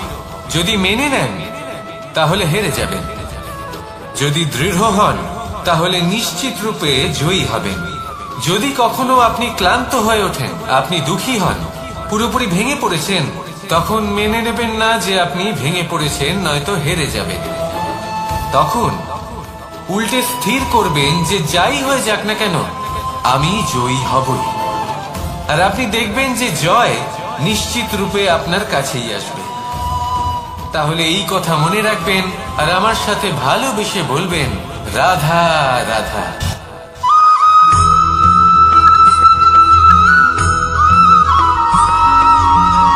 এই সংসারে কোনো বস্তু হোক বা ব্যক্তি হোক, তার একার গুরুত্ব কিন্তু খুব বেশি নয়। একটা উদাহরণ হিসেবে বৃষ্টির ফোঁটাকে ভেবে দেখুন। যদি একটি বৃষ্টির ফোঁটা হয় তাহলে তার খুব বেশি গুরুত্ব থাকে না, কিন্তু যখন সহস্র বৃষ্টির ফোঁটা মেঘের মধ্যে দিয়ে ঝরে পড়ে, তখন সেটা বর্ষার রূপ ধারণ করে। সেই বর্ষা যা এই প্রকৃতিকে শান্ত করে। সেইভাবেই পাথরের ছোট টুকরো, তার খুব বেশি গুরুত্ব থাকে না, কিন্তু যখন অসংখ্য পাথরের টুকরো একত্রিত হয় তখন তা পর্বতের আকার ধারণ করে। সেইভাবেই কিছু মানুষ যখন একত্রিত হন তখন তৈরি হয় পরিবার, কিছু পরিবার যখন একত্রিত হয় তখন তৈরি হয় সমাজ, যখন অনেক সংখ্যক সমাজ একত্রিত হয় তখন তৈরি হয় রাজ্য। এবার এই রাজ্যের সব থেকে গুরুত্বপূর্ণ ব্যক্তি হতে পারেন রাজা, কিন্তু তাও সেই রাজা একা কিছু করতে পারেন না। যুদ্ধ লড়ার সময় তারও নিজের সৈন্যদলকে প্রয়োজন পড়ে। কিন্তু এই সংসারে এমন একজন ব্যক্তি আছেন যিনি একাই সব কাজ করতে থাকেন, এবং সেই ব্যক্তি হলেন মা। আমাদের জীবনে একজন পিতার ভূমিকা কিন্তু নিঃসন্দেহে অমূল্য, কিন্তু আমাদের সকলের জীবনে যে ভূমিকা একজন মায়ের তা অন্য কারোর থাকে না। একজন মা একাই সন্তানকে বড় করতে পারেন, সংস্কারী করে তুলতে পারেন, তার জন্য পরিশ্রম করেন। আর এত কিছু কাজ করার পরেও তার কাজের জন্য তিনি প্রশংসা অবশ্য পান না, উল্টে যদি সেই সন্তান অনুচিত পথে চালিত হয়, অনুচিত কর্ম করে, তখন সেই মাকেই অপবাদের পাত্র হয়ে উঠতে হয়। আমাদের জীবনে মায়ের যোগদান কতটা সেটা বুঝুন। আপনাকে বড় করে তোলার জন্য উনি কতটা পরিশ্রম করেছেন সেটা বুঝুন। আজ থেকে, এখন থেকে, এই মুহূর্ত থেকে মাকে সম্মান করতে শিখুন। যখন সময় পাবেন, যখন সুযোগ হবে, তখন তার প্রশংসা করুন, ওনারও ভালো লাগবে। আর মায়ের এই মমতার জন্য, তার এই ভূমিকার জন্য আসুন সবাই মিলে আমরা তাকে প্রণাম করি, আর সকলে মিলে ভালোবেসে বলি, রাধা রাধা।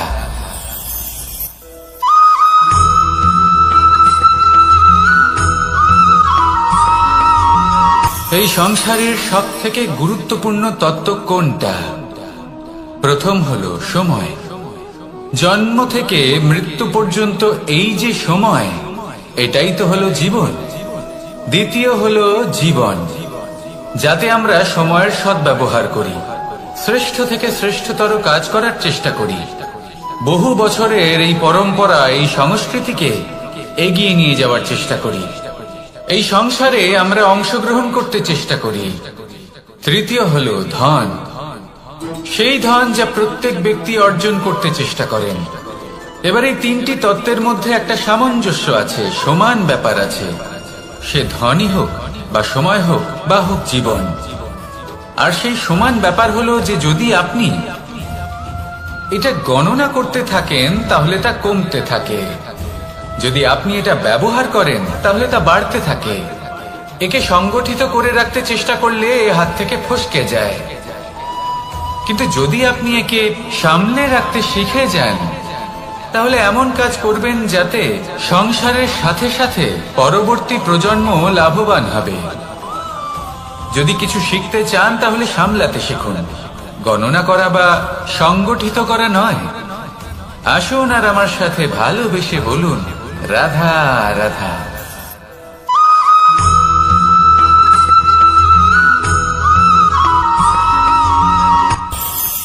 এই সংসারে আমরা প্রকাশ কোথা থেকে পাই?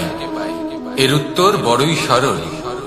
ভোরে যখন সূর্যোদয় হয় তখন প্রকাশের কিরণ আমাদের ঘরে এসে পৌঁছয়। এইভাবেই আমরা প্রকাশ লাভ করি। এবার এই প্রকাশের আলোতেই আমরা সারাদিনের কাজ সম্পন্ন করি। সন্ধে হয়ে যায়, সূর্যাস্ত হয়ে যায়, আর আমাদের ঘর যাতে অন্ধকার না হয় তার জন্য আমরা একটা প্রদীপ প্রজ্বলিত করি। এটাই ঘটে আমাদের জীবনেও। এবার প্রবাহমান আয়ুর সাথে আমরা আমাদের অন্তরে যদি একটা প্রদীপ প্রজ্বলিত করে নিই তাহলে বিষয়টাই অন্যরকম হবে। এবার আপনি বলবেন কোন প্রকাশের কথা বলছি যা আমাদের অন্তরে জাগ্রত করা সম্ভব? আমাদের আত্মার মাঝে প্রেমের প্রকাশ জাগ্রত করার কথা বলছি।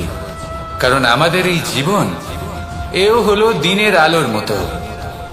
আজ প্রকাশ আছে, কিন্তু কোনোদিন অবশ্যই অস্ত হবে। কিন্তু অস্ত হবার আগে যদি আমরা আমাদের আত্মার মাঝে প্রেমের এই প্রকাশ উজ্জ্বলিত করে নিই তাহলে আমাদের সন্ধ্যাকালও আমরা আনন্দে এবং প্রেমে যাপন করব। তাহলে আসুন আর আমার সাথে ভালোবেসে বলুন, রাধা রাধা।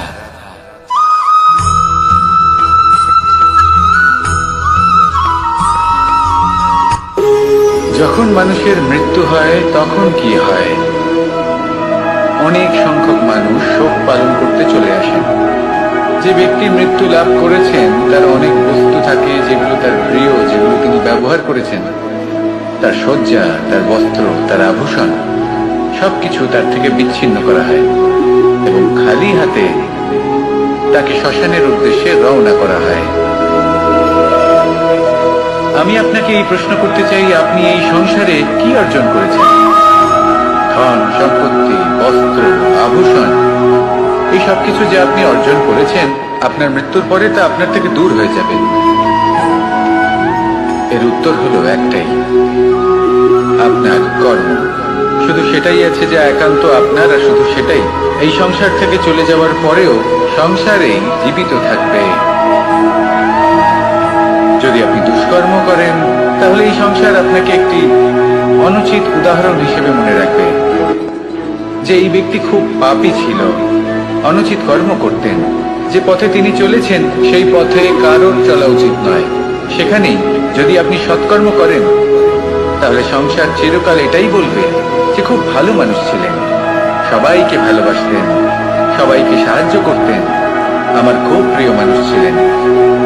এটাই হলো শ্রেষ্ঠ কর্ম। সেই জন্য জীবনে শুধুমাত্র ধন সম্পত্তি আভূষণ এই সব অর্জন করতে গিয়ে নিজের মনোনিবেশ করবেন না। শ্রেষ্ঠ কর্ম করুন। সংসার থেকে চলে যাওয়ার পরেও এই কর্মই এই সংসারে আপনাকে জীবিত রাখবে। আসুন আমার সাথে ভালোবেসে বলুন, রাধা রাধা।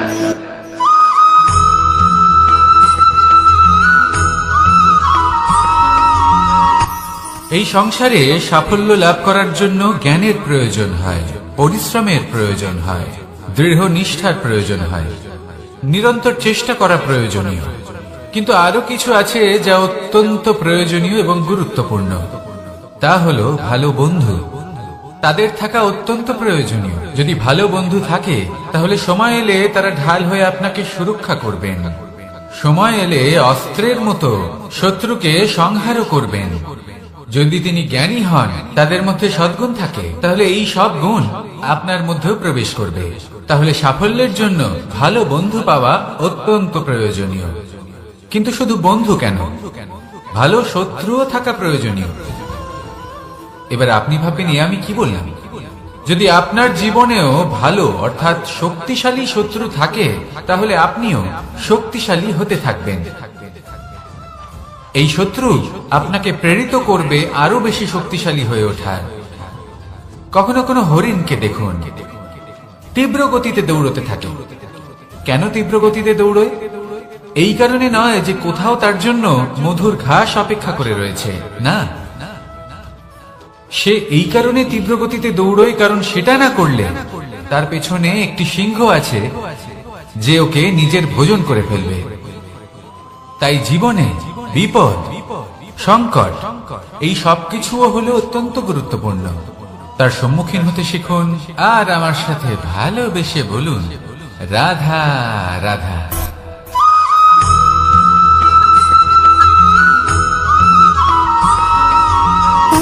সুখ, দুঃখ এবং শক্তি, এই তিন হলো এই সংসারের ত্রিদেবের মতো। আমাদের জীবনে যা কিছু ঘটছে এই তিনটির ভিত্তির উপরেই হচ্ছে। আসলে এই সংসারের একটা নিয়ম আছে। যখনই আপনি কিছু লাভ করেন, এই সংসার আপনার পরীক্ষা নেয়।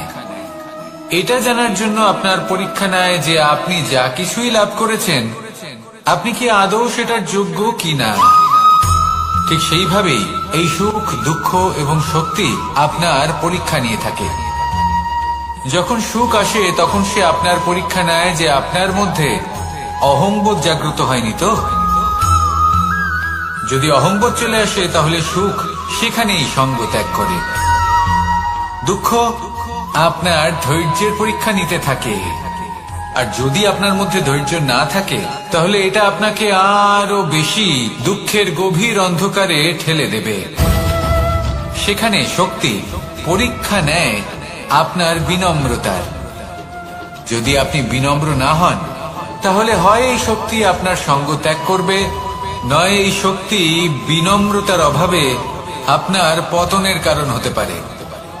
এই সংসারে যে কোনো ব্যক্তি যিনি এই পরীক্ষায় উত্তীর্ণ হয়ে থাকেন, এই জীবনে তিনি সাফল্য লাভ করেন। আসুন আমার সাথে ভালোবেসে বলুন, রাধা রাধা।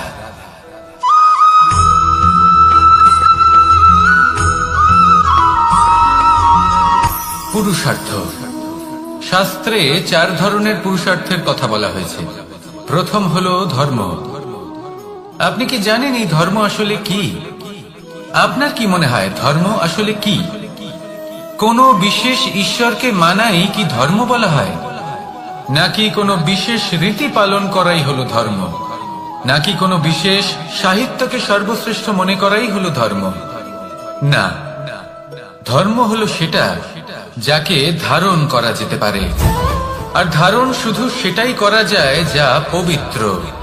পবিত্র শুধু তাকেই বলা হয় যা নিঃস্বার্থ, যার মধ্যে শাসন করার কোনো ইচ্ছে নেই,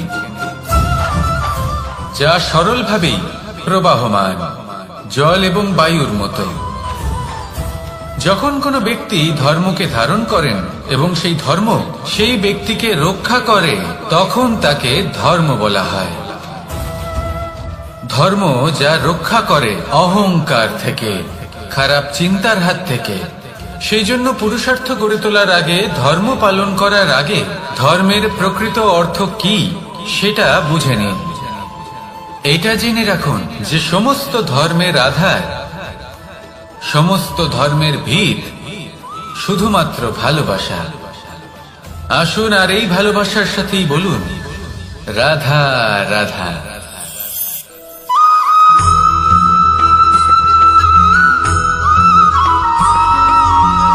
এই সংসারে সব থেকে বেশি কোমল বস্তু হলো রেশম। এই রেশম এতটাই কোমল হয় যে এর পুরো একটা থান শুধুমাত্র একটা হাতে ধরা সম্ভব। কখনো ভেবে দেখেছেন এই রেশম কিভাবে হয়? একটি কীট তার লালার দ্বারা উৎপন্ন হয়। এই কীট সেই রেশমকে পাক দিতে থাকে, পাক দিতেই থাকে, আর আস্তে আস্তে তার মধ্যেই জড়িয়ে পড়ে। শেষে ওর এই সুন্দর অমূল্য সৃষ্টি রেশমের এই সুতো, তার নির্মাণ কার্য পূর্ণ হয়, কিন্তু তাতেই ও নিজে বন্দী হয়ে যায়। নিজেরই মায়াজালের এই বন্দী গৃহে নিজেই ফেঁসে যায়। এবার এই সুতোকে ব্যবহারযোগ্য করে তোলার জন্য এই কীটগুলিকে এই কবচের সাথেই ফুটন্ত জলে ফেলে দেওয়া হয়। এই সংসারে যদি আমাদের স্বপ্ন এই সংসারের দুঃখ হরণ করার জন্য, এই সংসারে সুখ বিতরণ করার জন্য হয়, তবেই আমাদের প্রগতি সম্ভব। যদি আমাদের এই স্বপ্ন শুধুই আমাদের এবং আমাদের স্বার্থ সিদ্ধির জন্য হয়, তাহলে এই স্বপ্ন আমাদের অন্ধ করে দেবে, আমাদের অন্ধকারের পথে নিয়ে যাবে, আর আমরাও সেই কীটের মতো হয়ে যাব। নিজেদেরই মায়াজালে আমরা নিজেই ফেঁসে যাব, আর শেষে আমরা যদি কিছু লাভ করি তা হবে একাকিত্ব, অন্ধকারময় মৃত্যু। তাই স্বপ্ন অবশ্যই দেখুন, কিন্তু এমন ভাবে স্বপ্ন দেখবেন না যে তার এই বন্দিগৃহে আপনি নিজেই ফেঁসে গেলেন। স্বপ্ন দেখুন পরোপকারে।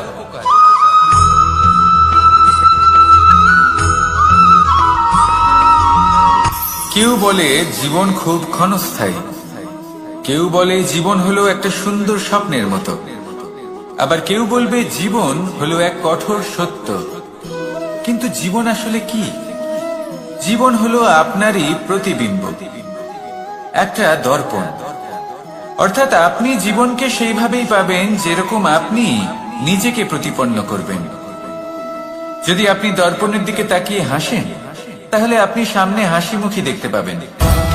এবার যদি আপনি গম্ভীর হয়ে থাকেন, তাহলে আপনি একজন রুষ্ট ব্যক্তি দেখতে পাবেন।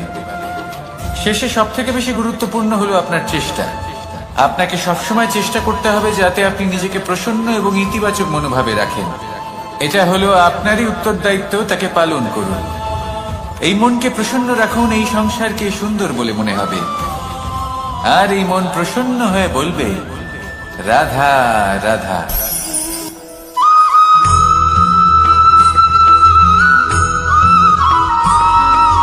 জীবনে যখন কোনো ব্যক্তি নিজের লক্ষ্য প্রাপ্তির জন্য নিরন্তর পরিশ্রম করতে থাকেন, চেষ্টা করতে থাকেন, তখন তিনি কষ্ট অনুভব করেন, কখনো শারীরিক কষ্ট, কখনো মানসিক কষ্ট। এবার উনি এটা ভাবতে থাকেন যে আমি কি উচিত করছি নাকি অনুচিত করছি। কারণ অন্যদিকে এমন একজন ব্যক্তিও আছেন যিনি একদমই পরিশ্রম চেষ্টা করছেন না। তিনি মদিরা পান করেন, বিলাসিতায় জীবন কাটান, অলস প্রকৃতির হয়ে ওঠেন, নিদ্রাতে বিলীন হয়ে থাকেন, আর ভাবেন যে তিনি সুখ লাভ করছেন। কিন্তু এরকম কেন হয়? কারণ যখন আমরা সৎ পথে থাকি, উচিত পথে চলি, লক্ষ্য প্রাপ্ত করার জন্য চেষ্টা করতে থাকি, তখন আমাদের ভেতরে থাকা নেতিবাচক শক্তি এবং পাপ এই দেহকে ত্যাগ করে দেয়। আর এই অনুভূতিটাই আমাদের দুঃখের অনুভূতি দেয়, কষ্ট দেয়। এবার সেখানে যদি আমরা কুপথে চলি, অনুচিত পথে চলতে থাকি, তাহলে আমাদের ভেতরে থাকা পুণ্য এবং ধনাত্মক শক্তি আমাদের দেহ ত্যাগ করে দেয়। আর এই অনুভূতির কারণেই আমরা সুখ অনুভব করি। কিন্তু কখনো ভাববেন যে এই সুখ বেশি সময় পর্যন্ত থাকে না। সেই জন্য সবসময় মনে রাখবেন, যদি আপনি জানেন যে এটাই আপনার লক্ষ্য, এটাই উচিত পথ, শুভ পথ, তাতে নিরন্তরভাবে এগিয়ে যেতে চেষ্টা করতে থাকুন। এই কষ্ট আপনাকে সুখের পরাকাষ্ঠায় কখন পৌঁছে দেবে তা আপনি জানতেই পারবেন না।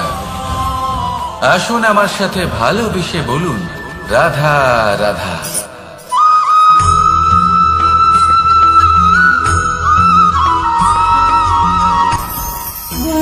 ভোজন।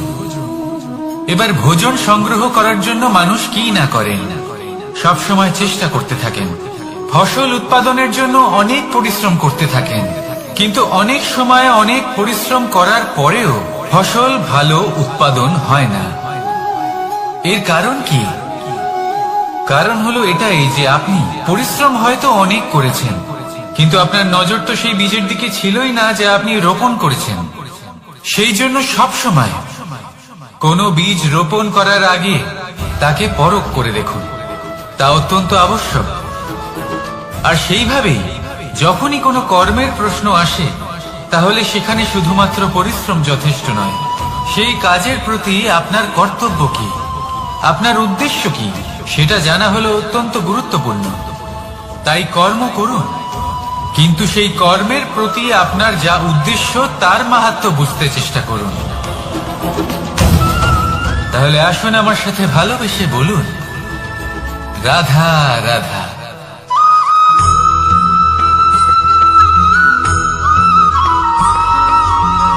পিতা আর পুত্রের সম্পর্ক অত্যন্ত মধুর হয়ে থাকে। পিতা স্বপ্ন দেখেন, তাকে পূর্ণ করার সকল সম্ভাব্য চেষ্টা করেন, কিন্তু তাও অনেক সময় ওনার স্বপ্ন অপূর্ণ থেকে যায়। তখন পিতা ভাবেন যে স্বপ্ন উনি পূর্ণ করতে পারেননি, ওনার সন্তান তা অবশ্যই পূরণ করবে। যে স্থানে উনি কখনো পৌঁছতে পারেননি, সেই স্থানে ওনার পুত্র অবশ্যই পৌঁছবে। পিতা নিজের সন্তানের ভবিষ্যৎ নিয়ে সেই স্বপ্ন দেখেন, আর যখন সেই সন্তান সামনে এগোতে থাকে তখন তার দুঃখ হয় না, বরং গর্ব হয়। ওনার ভালো লাগে এটা দেখে যে ওনার সন্তান অনেক উন্নতি করছে। কিন্তু যখন সন্তান নিজের অভিভাবকের শক্তি দেখে, তার যশ দেখে হিংসা করতে থাকে, সমস্যা সেইখানেই শুরু হয়। সেই জন্য সকল সন্তানকে এটা মনে রাখতে হবে, দেখুন, পুত্র হবার সুবাদে, এক সন্তান হবার সুবাদে এটা হলো আপনার অধিকার যে আপনি আপনার পিতার থেকে বেশি উন্নতি করবেন। আপনার পিতাও এটাই চান, কিন্তু সুস্থভাবে এটা করুন। একটা রেখা টেনে নিন, যাতে আপনি তাতে এগোতে পারেন আর আপনার পিতার তাতে গর্ববোধ হয়, আর সেই বিষয়ে দুঃখ না হয় যে আমার সন্তান আমাকেই ছোট করার চেষ্টা করছে। ইতিহাস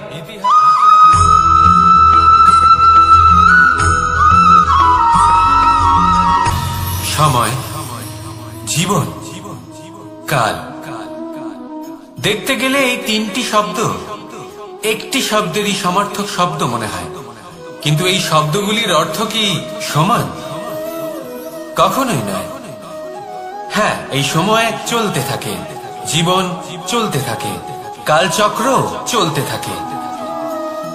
এই সময় কেটে যায়, কিন্তু এই জীবন, একে যাপন করতে হয়। কি বলেন? এই জীবনে কিছু করুন বা কিছু না করুন, জীবন এমনি কেটে যাবে, আপনি জানতেও পারবেন না। কিন্তু সেটা আমাদের উদ্দেশ্য নয়, একে যাপন করতে হবে। এই জীবনে প্রেরণা পেতে শিখুন, প্রেরণা দিতে শিখুন, আহ্বান গ্রহণ করতে শিখুন, আহ্বান জানাতে শিখুন, মহান কাজ করতে শিখুন, ধনাত্মক বোধ জাগিয়ে তুলুন। জীবন অতিবাহিত করার অর্থ কি তা আপনি শিখে যাবেন, কারণ সময় কেটে যায়, সমস্ত যুগ কেটে যায়, কিন্তু জীবনের রীতি জীবন কাটিয়ে দেওয়া নয়, জীবন যাপন করা। এই জীবন সম্পূর্ণরূপে অনুভব করতে হবে, নতুন পথ বানাতে হবে। এবারে যদি এই জীবন বাঁচার সময় একবার ভেবে দেখুন, যদি মনে প্রেম থাকে, সদ্ভাবনা থাকে, তাহলে কি হবে? এই জীবনকে বাঁচার অনুভূতিটাই অন্যরকম হয়ে যাবে, একটা আনন্দময় অনুভূতি লাভ করবেন। তাহলে এটাই করুন আর আমার সাথে ভালোবেসে বলুন, রাধা রাধা।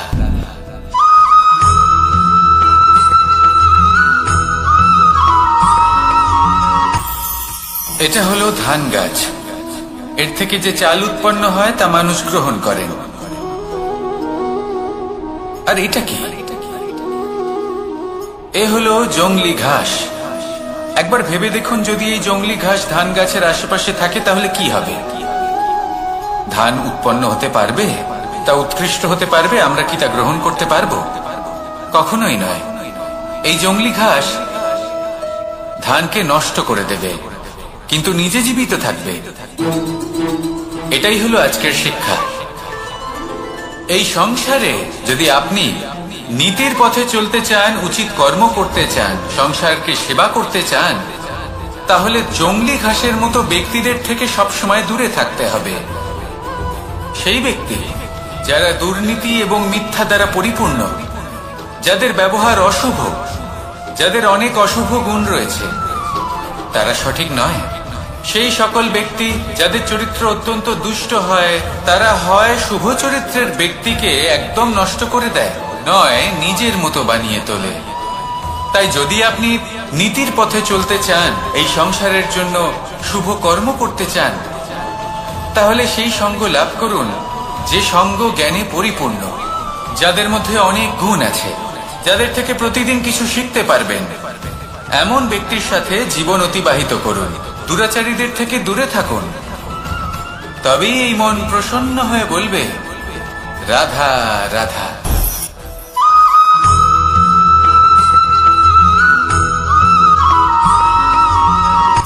সূচের শেষে একটি ছিদ্র থাকে, যার দ্বারা আমরা এই সুতো পরাতে পারি, আর তারপর সূচের সাহায্যে এই সুতো দিয়ে বস্ত্র সেলাই করা যায়।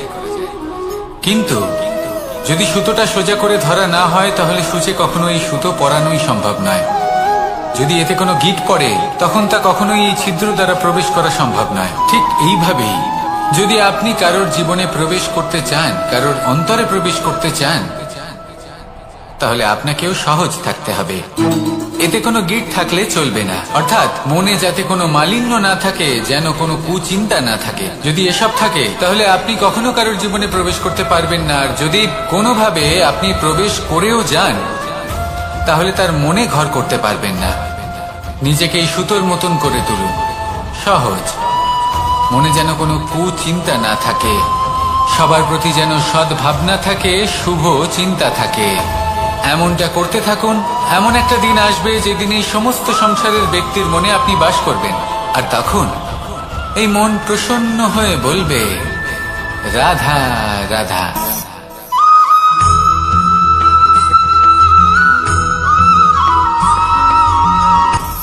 আপনি কখনো পর্বতের শিখরে উঠেছেন? আপনি দেখতে পাবেন পর্বতের পদতলে প্রচুর সুন্দর ফুল রয়েছে, সবুজ বনানী রয়েছে। যত আপনি ওপরে উঠতে থাকবেন, তত ফুল কমতে থাকবে, সবুজ বনানী কমতে থাকবে। আরো কিছুটা ওপরে উঠলে কাঁটা জাতীয় গাছ দেখতে পাবেন, শুকনো গাছ দেখতে পাবেন। আরো যদি ওপরে ওঠেন, তাহলে পাষাণ দেখতে পাবেন। আরো ওপরে উঠলে হিমখণ্ড দেখতে পাবেন। এই যে পর্বত, তা মনুষ্য জীবনের সব থেকে উত্তম উদাহরণ।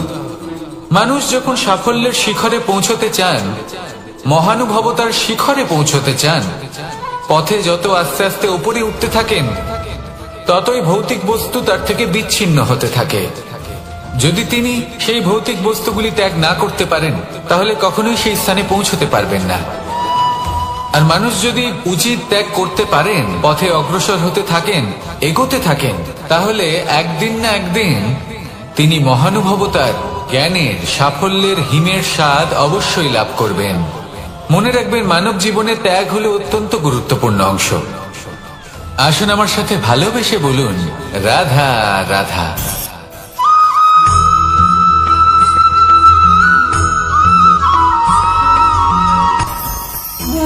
ভোজন। এবার ভোজন সংগ্রহ করার জন্য মানুষ কি না করেন, সব সময় চেষ্টা করতে থাকেন। ফসল উৎপাদনের জন্য অনেক পরিশ্রম করতে থাকেন, কিন্তু অনেক সময় অনেক পরিশ্রম করার পরেও ফসল ভালো উৎপাদন হয় না। এর কারণ কি? কারণ হলো এটাই যে আপনি পরিশ্রম হয়তো অনেক করেছেন, কিন্তু আপনার নজর তো সেই বীজের দিকে ছিলই না যে আপনি রোপণ করেছেন। সেই জন্য সব সময় কোনো বীজ রোপণ করার আগে তাকে পরখ করে দেখুন, তা অত্যন্ত আবশ্যক। আর সেইভাবেই যখনই কোনো কর্মের প্রশ্ন আসে, তাহলে সেখানে শুধুমাত্র পরিশ্রম যথেষ্ট নয়। সেই কাজের প্রতি আপনার কর্তব্য কি, আপনার উদ্দেশ্য কি, সেটা জানা হলো অত্যন্ত গুরুত্বপূর্ণ। তাই কর্ম করুন, কিন্তু সেই কর্মের প্রতি আপনার যা উদ্দেশ্য তার মাহাত্ম্য বুঝতে চেষ্টা করুন। তাহলে আসুন আমার সাথে ভালোবেসে বলুন, রাধা রাধা।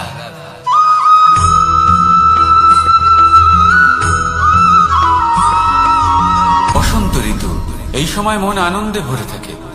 এমন মনে হয় যেন আমরা আকাশে বিচরণ করতে চলে যাই, কিন্তু সেটা তো সম্ভব নয়। সেই জন্য হয়তো আমরা ঘুড়ি ওড়াই, এই ঘুড়িকে নিজেদের প্রতিরূপ মনে করে। এবার অনেক মানুষ আছেন যারা ঘুড়ি ওড়ান, কিন্তু এই কর্মের সারমর্ম কি সেটা কজন বুঝতে পারেন? আপনি এটা মনে করুন যে আপনি হলেন সেই ঘুড়ি, আর এই সুতো যিনি ধরে রয়েছেন তিনি হলেন পরমাত্মা। আর এই সুতো যেখান থেকে শুরু হয়, সেই লাটাই হলো আমাদের কর্মচক্র। এবার আপনি নিজেই অনুমান করুন যে এই উড়ান কার ওপর নির্ভরশীল? পরমাত্মার ওপর আর আপনার কর্মের ওপর। যদি পরমাত্মা আপনার হাত ধরে থাকেন, আপনার সাথে থাকেন, যদি আপনি শুভ কর্ম করতে থাকেন, আপনি এই আকাশে উড়তে থাকবেন। কিন্তু কোথাও কোথাও যদি পরমাত্মার সাথে এই বন্ধন ছিন্ন হয়, আপনার কর্মচক্র খারাপ হয়ে যায় বা থেমে যায়, তাহলে আপনার এই ঘুড়ি কেটে যাবে আর দূরে কোনো গাছের ডালে গিয়ে আটকে যাবে। তাই শুধুমাত্র ঘুড়ি ওড়াবেন না, তার থেকে শিখুন, পরমাত্মার সাহচর্যে থাকুন, সবসময় শুভ কর্ম করতে থাকুন আর সবসময় এই আকাশে উড়তে থাকুন। আসুন আর আমার সাথে ভালোবেসে বলুন, রাধা।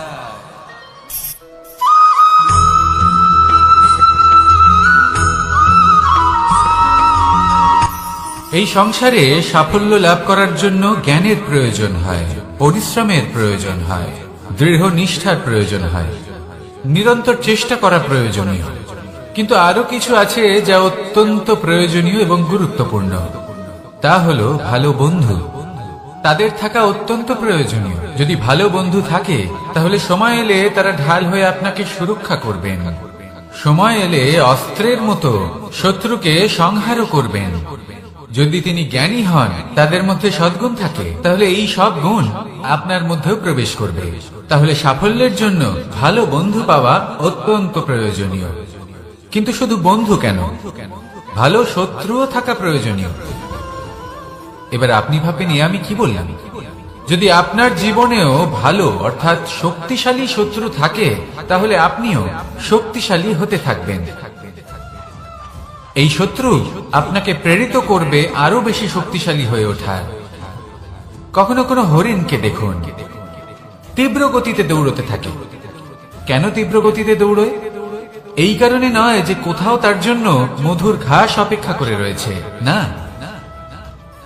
সে এই কারণে তীব্র গতিতে দৌড়য় কারণ সেটা না করলে তার পেছনে একটি সিংহ আছে যে ওকে নিজের ভোজন করে ফেলবে। তাই জীবনে বিপদ, সংকট, এই সবকিছুও হলো অত্যন্ত গুরুত্বপূর্ণ। তার সম্মুখীন হতে শিখুন আর আমার সাথে ভালোবেসে বলুন, রাধা রাধা।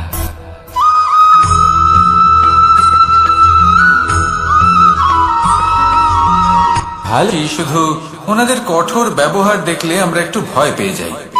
এবার ওনাদের এই কঠোর ব্যবহার আমাদের ভালো না লাগলেও অত্যন্ত আবশ্যক, কারণ মাতার থেকে আমরা যে শক্তি লাভ করি তা যেন নিয়ন্ত্রণ হারিয়ে বিধ্বংসী না হয়ে ওঠে, আমরা যেন কোনো কুপথে না চলে যাই, আমরা কখনো যেন দোষ না করে ফেলি।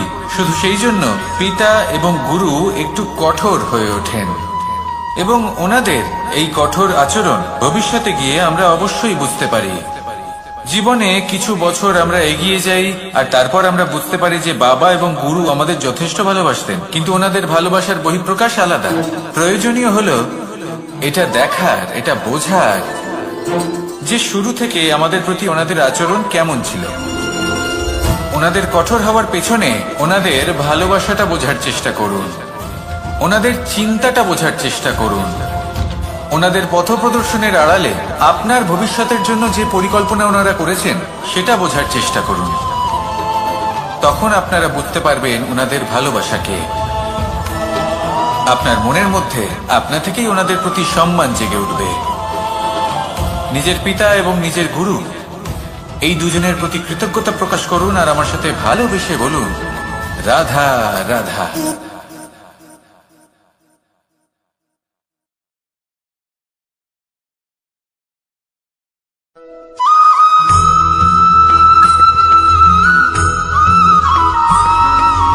কথায় আছে, প্রত্যেক পুত্র তার পিতার প্রতিচ্ছবি হয়, আর সমস্ত প্রতিচ্ছবি চায় যেন সে তার অস্তিত্ব প্রাপ্ত করতে পারে।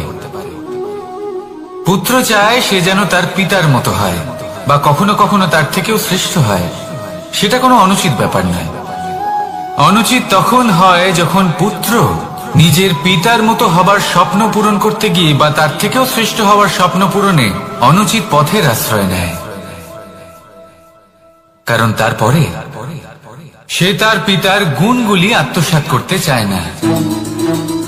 সে শুধুই এটা চায় যে সংসারের চোখে যেন আমি শ্রেষ্ঠ প্রমাণিত হই। এটা অনুচিত। সংসারে এমন অনেক মানুষ আছেন যারা এই কারণে শ্রেষ্ঠ হওয়ার চেষ্টা করেন যাতে তার পরিবারের তার পিতার সম্মান বৃদ্ধি পায়।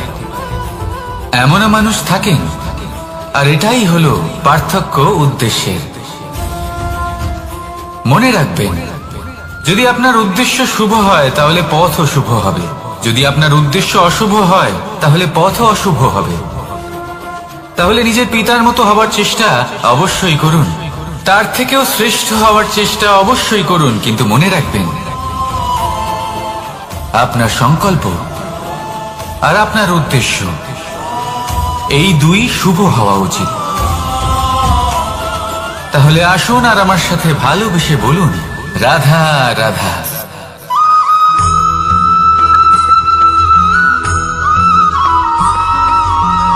আপনি কখনো কোনো বাজকে নিজের বাসা বানাতে দেখেছেন?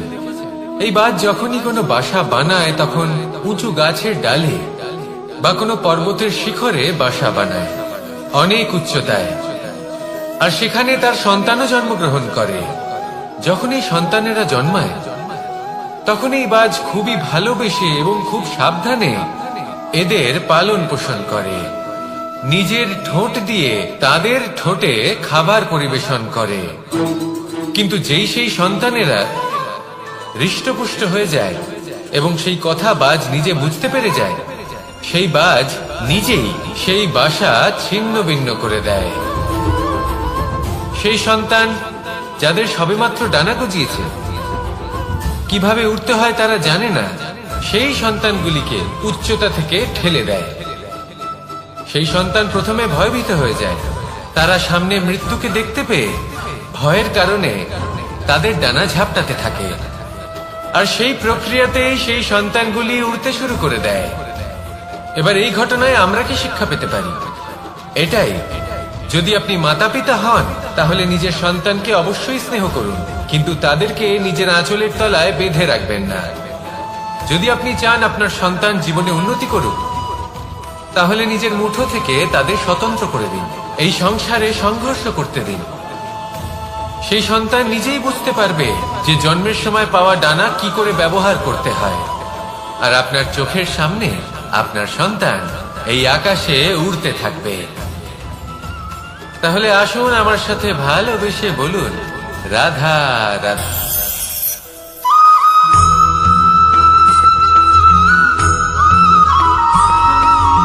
ফিরে আসছিলেন এবং তাদের ফেরার পথে হঠাৎ করে কোথাও থেকে একটি বাছুর চলে এলো। এই দুই বোন ভয়ভীত হয়ে গেলেন আর তাদের হাত থেকে সেই আটা পড়ে গেল, মাটিতে মিশে গেল। এবার এই পুরো ঘটনাক্রমে যদি কারোর বিন্দুমাত্র লাভ হয়ে থাকে, বিন্দুমাত্র আনন্দ পেয়ে থাকে, তাহলে সে কে? সেই ছোট বোন, যিনি মাঝে মাঝেই গমের দানা তুলছিলেন এবং খাচ্ছিলেন। কিছুটা হলেও উনি আনন্দ লাভ করেছিলেন। এবার এরকমই হলো আমাদের জীবনে ভক্তি এবং ভালোবাসা সংক্রান্ত বিষয়। মানুষ নিজের জীবনের দৈনিক কাজে এতটাই ব্যস্ত হয়ে পড়েন, প্রত্যেকদিন শুধু কাজ কাজ কাজ কাজ করতে থাকেন, আর তাতে ভক্তি এবং ভালোবাসার জন্য সময় বার করতেই পারেন না। দেখুন, জীবনে ভক্তি আর প্রেমের এই যে ছোট ছোট মুহূর্ত আছে, এগুলো যদি আপনি যাপন করতে পারেন তাহলে তাতেই আপনি তৃপ্তি লাভ করবেন। বাকি সবই আপনার ব্যর্থ বলেই মনে হবে। জীবনে যখনই আপনি কোনো কাজ করবেন, ঈশ্বরের প্রতি সমর্পিত হয়ে সেই কাজ করুন। আর যখনই সময় পাবেন, তাহলে সেই সময় নিজের আপনজনদের দিন। যাদের আপনি ভালোবাসেন তাদের প্রতি যত্নবান হন, তাদের শুভাকাঙ্ক্ষী হন। এই প্রেম আর ভক্তির ছোট ছোট মুহূর্তগুলো আপনার জীবনকে চরিতার্থ করে তুলবে। আসুন আমার সাথে ভালোবেসে বলুন রাধা রাধা।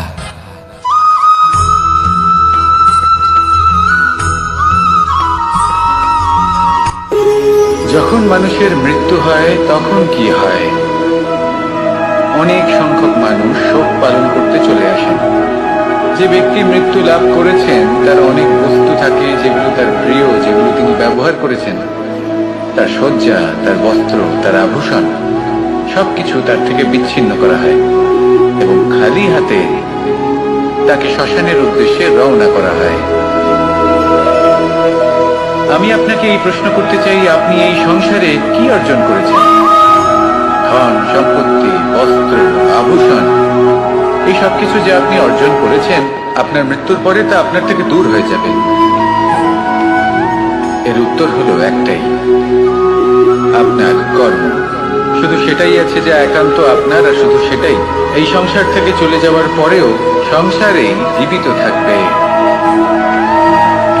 যদি আপনি দুষ্কর্ম করেন, তাহলে এই সংসার আপনাকে একটি অনুচিত উদাহরণ হিসেবে মনে রাখবে যে এই ব্যক্তি খুব পাপী ছিল, অনুচিত কর্ম করতেন। যে পথে তিনি চলেছেন সেই পথে কারোর চলা উচিত নয়। সেখানেই যদি আপনি সৎকর্ম করেন, তাহলে সংসার চিরকাল এটাই বলবে যে খুব ভালো মানুষ ছিলেন, সবাইকে ভালোবাসতেন, সবাইকে সাহায্য করতেন, আমার খুব প্রিয় মানুষ ছিলেন। এটাই হলো শ্রেষ্ঠ কর্ম। সেই জন্য জীবনে শুধুমাত্র ধন সম্পত্তি, আভূষণ এই সব অর্জন করতে গিয়ে নিজের মনোনিবেশ করবেন না। শ্রেষ্ঠ কর্ম করুন। সংসার থেকে চলে যাওয়ার পরেও এই কর্মই এই সংসারে আপনাকে জীবিত রাখবে। আসুন আমার সাথে ভালোবেসে বলুন রাধা রাধা।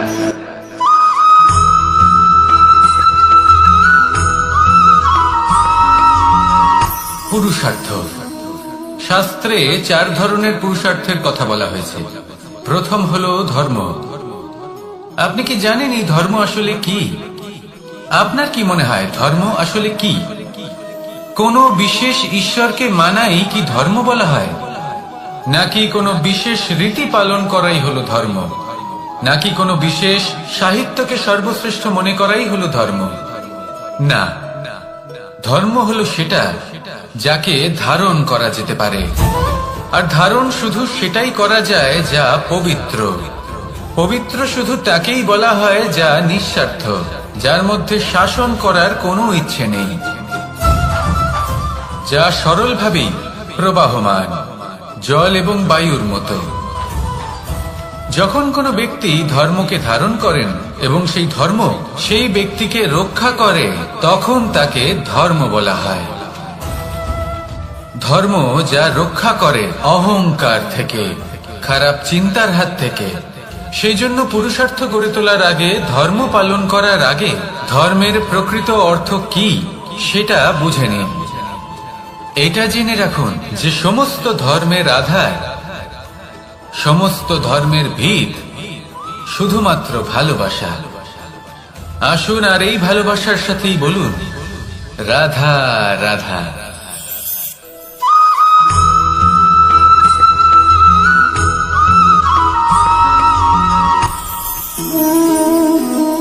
শক্তি এক অত্যন্ত বিচিত্র বস্তু, বা বলতে পারেন অনুভূতি।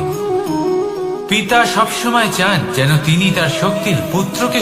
আসুন আপনাকে সহজে বোঝাই। যদি আপনি সুপাত্র হন আর আপনাকে শক্তি দেওয়া হয়, তাহলে আপনি সেই শক্তির গুরুত্ব বুঝবেন, কোথায় সেই শক্তি প্রয়োগ করা উচিত সেটা বুঝবেন। আর এটা যেহেতু অর্জন করা শক্তি হবে, সেই শক্তির অপব্যবহার হবে না। কিন্তু যদি এই আপনি কুপাত্র হন আর যদি আপনাকে এই শক্তি দেওয়া হয়, তাহলে কি হবে? দেখতে গেলে এই শক্তি আপনি দান হিসেবে পেয়েছেন, তাই না আপনি এই শক্তির গুরুত্ব বুঝবেন আর না এর প্রয়োগ আপনি জানবেন। তার অপব্যবহার হওয়া সুনিশ্চিত। তাই যদি আপনি কোনো শক্তি অর্জন করতে চান, তাহলে আগে তার যোগ্য হয়ে উঠুন। পুত্র নয়, পাত্র হয়ে উঠুন। আর আমার সাথে ভালোবেসে বলুন রাধা রাধা।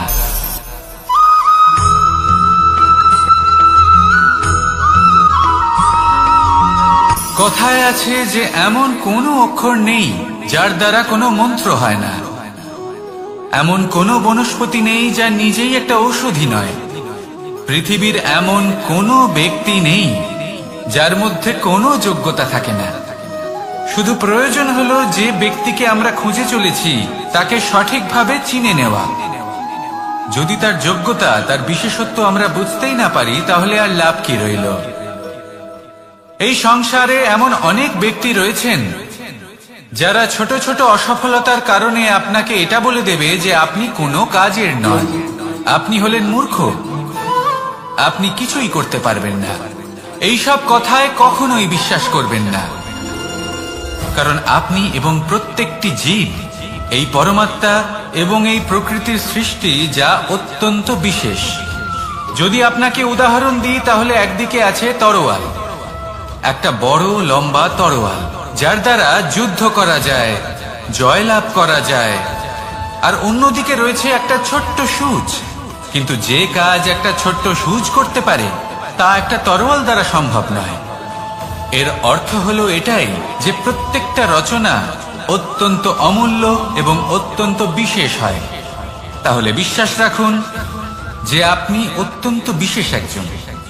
আর প্রেমের সাথে বলুন রাধা রাধা।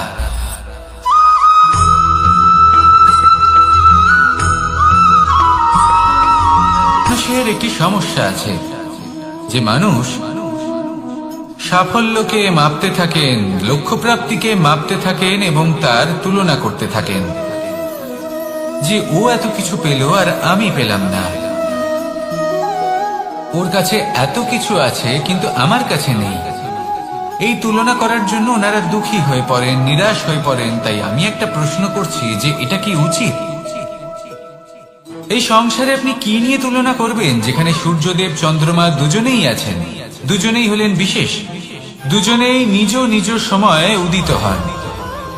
এদের মধ্যে একজন না থাকলে তাহলে আমাদের জীবন কঠিন হয়ে পড়বে।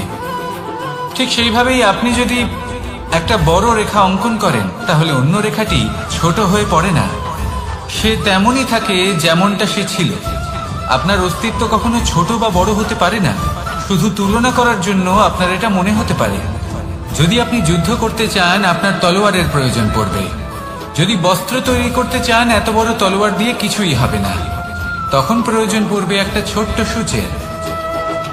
তাই তুলনা করবেন না, না নিজেকে ছোট মনে করবেন, না অন্য কাউকে। সবার সাথে সহযোগিতা করুন, আর যদি তুলনা করতেই হয় নিজের সাথে করুন, যে কাল আমি কেমন ব্যক্তি ছিলাম, আজ কি তার থেকে শ্রেষ্ঠ হয়ে উঠতে পেরেছি?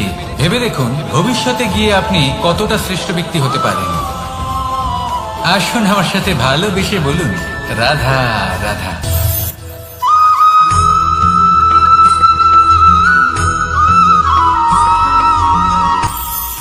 এটা হলো ধান গাছ। এর থেকে যে চাল উৎপন্ন হয় তা মানুষ গ্রহণ করেন। আর এটা কি? এ হলো জংলি ঘাস। একবার ভেবে দেখুন, যদি এই জংলি ঘাস ধান গাছের আশেপাশে থাকে তাহলে কি হবে? ধান উৎপন্ন হতে পারবে? তা উৎকৃষ্ট হতে পারবে? আমরা কি তা গ্রহণ করতে পারবো? কখনোই নয়। এই জংলি ঘাস ধানকে নষ্ট করে দেবে, কিন্তু নিজে জীবিত থাকবে। এটাই হলো আজকের শিক্ষা। এই সংসারে যদি আপনি নীতির পথে চলতে চান, উচিত কর্ম করতে চান, সংসারকে সেবা করতে চান, তাহলে জংলি ঘাসের মতো ব্যক্তিদের থেকে সবসময় দূরে থাকতে হবে। সেই ব্যক্তি যারা দুর্নীতি এবং মিথ্যা দ্বারা পরিপূর্ণ, যাদের ব্যবহার অশুভ, যাদের অনেক অশুভ গুণ রয়েছে, তারা সঠিক নয়। সেই সকল ব্যক্তি যাদের চরিত্র অত্যন্ত দুষ্ট হয়, তারা হয় শুভ চরিত্রের ব্যক্তিকে একদম নষ্ট করে দেয়, নয় নিজের মতো বানিয়ে তোলে। তাই যদি আপনি নীতির পথে চলতে চান, এই সংসারের জন্য শুভ কর্ম করতে চান, তাহলে সেই সঙ্গ লাভ করুন যে সঙ্গ জ্ঞানে পরিপূর্ণ, যাদের মধ্যে অনেক গুণ আছে, যাদের থেকে প্রতিদিন কিছু শিখতে পারবেন। এমন ব্যক্তির সাথে জীবন অতিবাহিত করুন, দুরাচারীদের থেকে দূরে থাকুন। তবেই এই মন প্রসন্ন হয়ে বলবে, রাধা রাধা।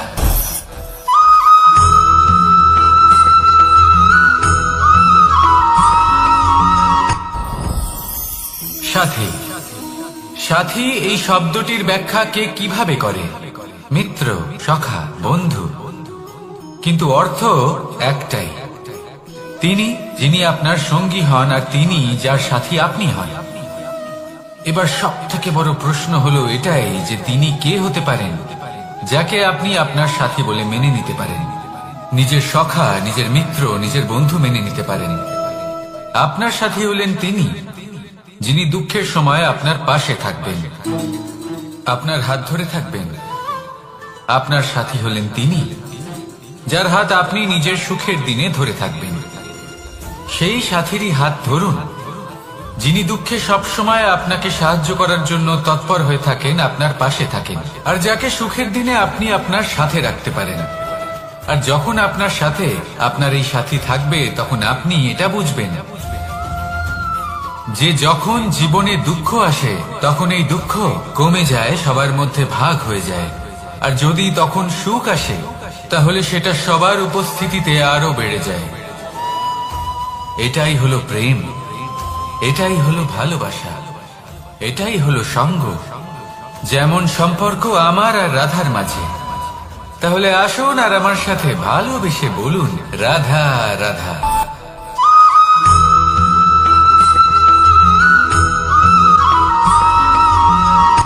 কথায় আছে, অন্ধকারে প্রদীপ প্রজ্বলিত করলে চতুর্দিক আলোকিত হয়।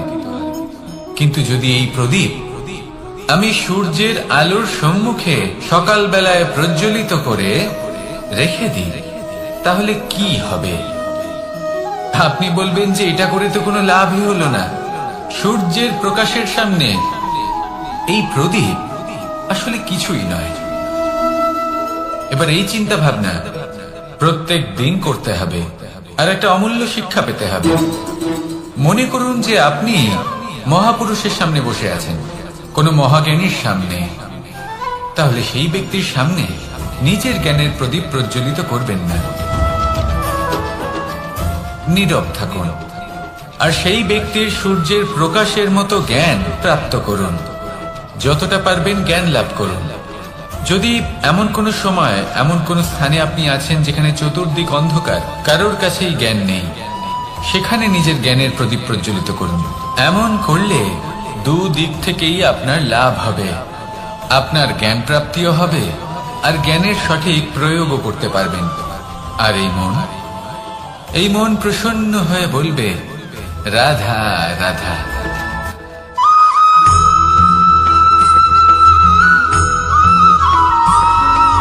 প্রত্যেক মানুষ নিজের জীবনে হীরক তথা হীরে এবং দর্পণ, এই দুই দেখেছেন। এই দুই হলো সাদা, এবং এরা দুজনেই আলোর প্রতিফলন ঘটায়, এবং এরা দুজনেই উজ্জ্বল হয়ে ওঠে। আপনি হয়তো মনে মনে ভাবছেন যে এটা কি ধরনের তুলনা করছি। একটা হিরে তো রত্ন, তার মূল্য দর্পণের থেকে অনেক গুণ বেশি। কিন্তু হিরে থাকাতে দর্পণের মূল্য কিন্তু কোনো অংশে কমে যায় না, তাই না? মানুষ যখন হিরে নিজের হাতে নেয় তখন সবার আগে কি খোঁজে?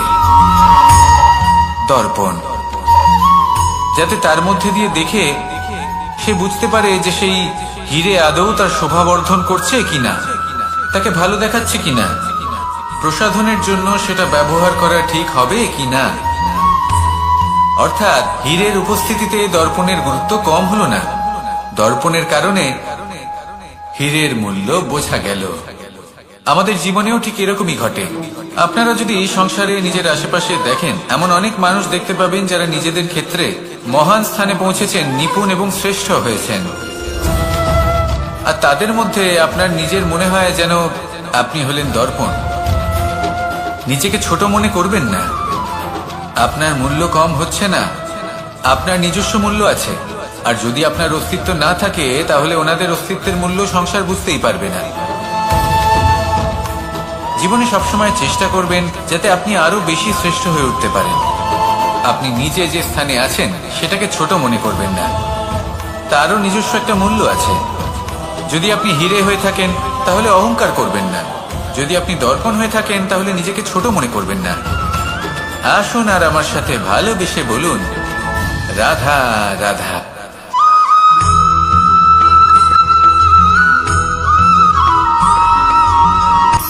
শক্তি, শক্তি অর্জন করা এতটা কঠিন নয় যতটা শক্তি লাভ করার পরে সেই শক্তি সামলানো কঠিন হয়। কারণ যেই মানুষ শক্তি লাভ করে তার মনে গর্ববোধ জন্মায়, জন্মায় অহংকার, জন্মায় জেদ। তাই শক্তি প্রাপ্ত করার সাথে বিনম্র থাকাও অত্যন্ত আবশ্যক। আর এটা আমাদের শেখা উচিত বৃক্ষের থেকে। বৃক্ষ যা আমাদের ফল দেয়, বৃক্ষ যা যত ফল দেয় ততটাই ঝুঁকে যায়। আমরা পাথর মারি ওই বৃক্ষের থেকে ফল প্রাপ্ত করার জন্য। সেই পাথরের মার সহ্য করেও বৃক্ষ আমাদের ফল দেয়। কোনো গর্ববোধ নেই, কোনো অহংকার বোধ নেই। আর সেই জন্য এই বৃক্ষের পুজো করা হয়। এটাই হলো মাহাত্ম্য, শক্তির সাথে বিনম্রতা। যদি এই শক্তি সৃজন করে থাকে, সাহায্য করে থাকে, সম্বল হয়ে থাকে, তবেই সেই শক্তি উপযুক্ত। আর নয়তো সেই শক্তি একদিন আপনাকে আসক্ত অবশ্যই করবে। তাহলে শক্তি অবশ্যই অর্জন করুন, কিন্তু তার সাথে সেই শক্তি সামলানোর মতো বিবেকও আপনাকে অবশ্যই জাগ্রত করতে হবে। তাহলে আসুন আমার সাথে ভালোবেসে বলুন, রাধা রাধা।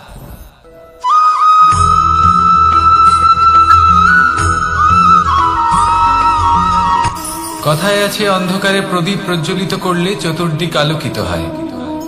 কিন্তু যদি এই প্রদীপ আমি সূর্যের আলোর সম্মুখে সকালবেলায় প্রজ্বলিত করে রেখে দিই, তাহলে কি হবে? আপনি বলবেন যে এটা করে তো কোনো লাভই হলো না। সূর্যের প্রকাশের সামনে এই প্রদীপ আসলে কিছুই নয়। এবার এই চিন্তা ভাবনা প্রত্যেক দিন করতে হবে, আর একটা অমূল্য শিক্ষা পেতে হবে। মনে করুন যে আপনি মহাপুরুষের সামনে বসে আছেন, কোনো মহাজ্ঞানীর সামনে। তাহলে সেই ব্যক্তির সামনে নিজের জ্ঞানের প্রদীপ প্রজ্বলিত করবেন না, নীরব থাকুন। আর সেই ব্যক্তির সূর্যের প্রকাশের মতো জ্ঞান প্রাপ্ত করুন। যতটা পারবেন জ্ঞান লাভ করুন।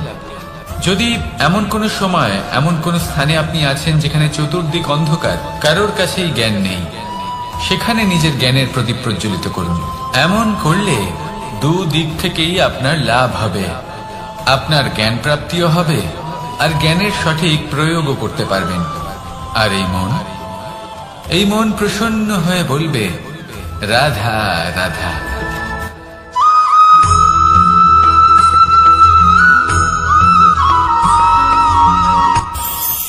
এই সংসারে আমরা প্রকাশ কোথা থেকে পাই? এর উত্তর বড়ই সরল। ভোরে যখন সূর্যোদয় হয় তখন প্রকাশের কিরণ আমাদের ঘরে এসে পৌঁছয়। এইভাবেই আমরা প্রকাশ লাভ করি। এবার এই প্রকাশের আলোতেই আমরা সারাদিনের কাজ সম্পন্ন করি।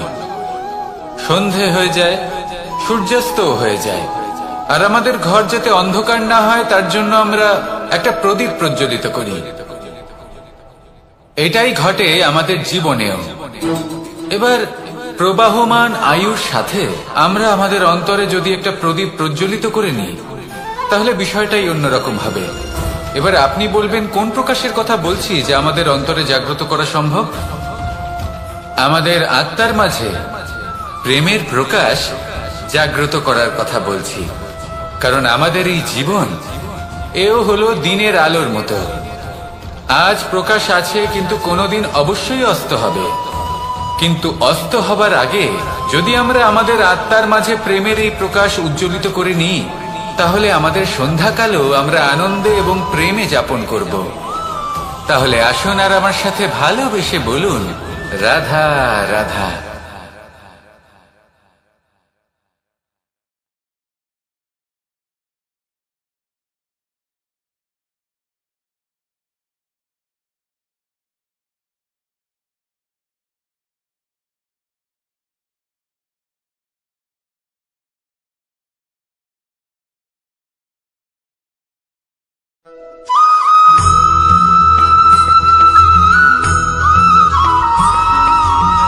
কথায় আছে যে এমন কোনো অক্ষর নেই যার দ্বারা কোনো মন্ত্র হয় না। এমন কোনো বনস্পতি নেই যা নিজেই একটা ঔষধি নয়। পৃথিবীর এমন কোনো ব্যক্তি নেই যার মধ্যে কোনো যোগ্যতা থাকে না। শুধু প্রয়োজন হলো যে ব্যক্তিকে আমরা খুঁজে চলেছি তাকে সঠিকভাবে চিনে নেওয়া। যদি তার যোগ্যতা, তার বিশেষত্ব আমরা বুঝতেই না পারি, তাহলে আর লাভ কি রইল? এই সংসারে এমন অনেক ব্যক্তি রয়েছেন যারা ছোট ছোট অসফলতার কারণে আপনাকে এটা বলে দেবে যে আপনি কোনো কাজের নন, আপনি হলেন মূর্খ, আপনি কিছুই করতে পারবেন না।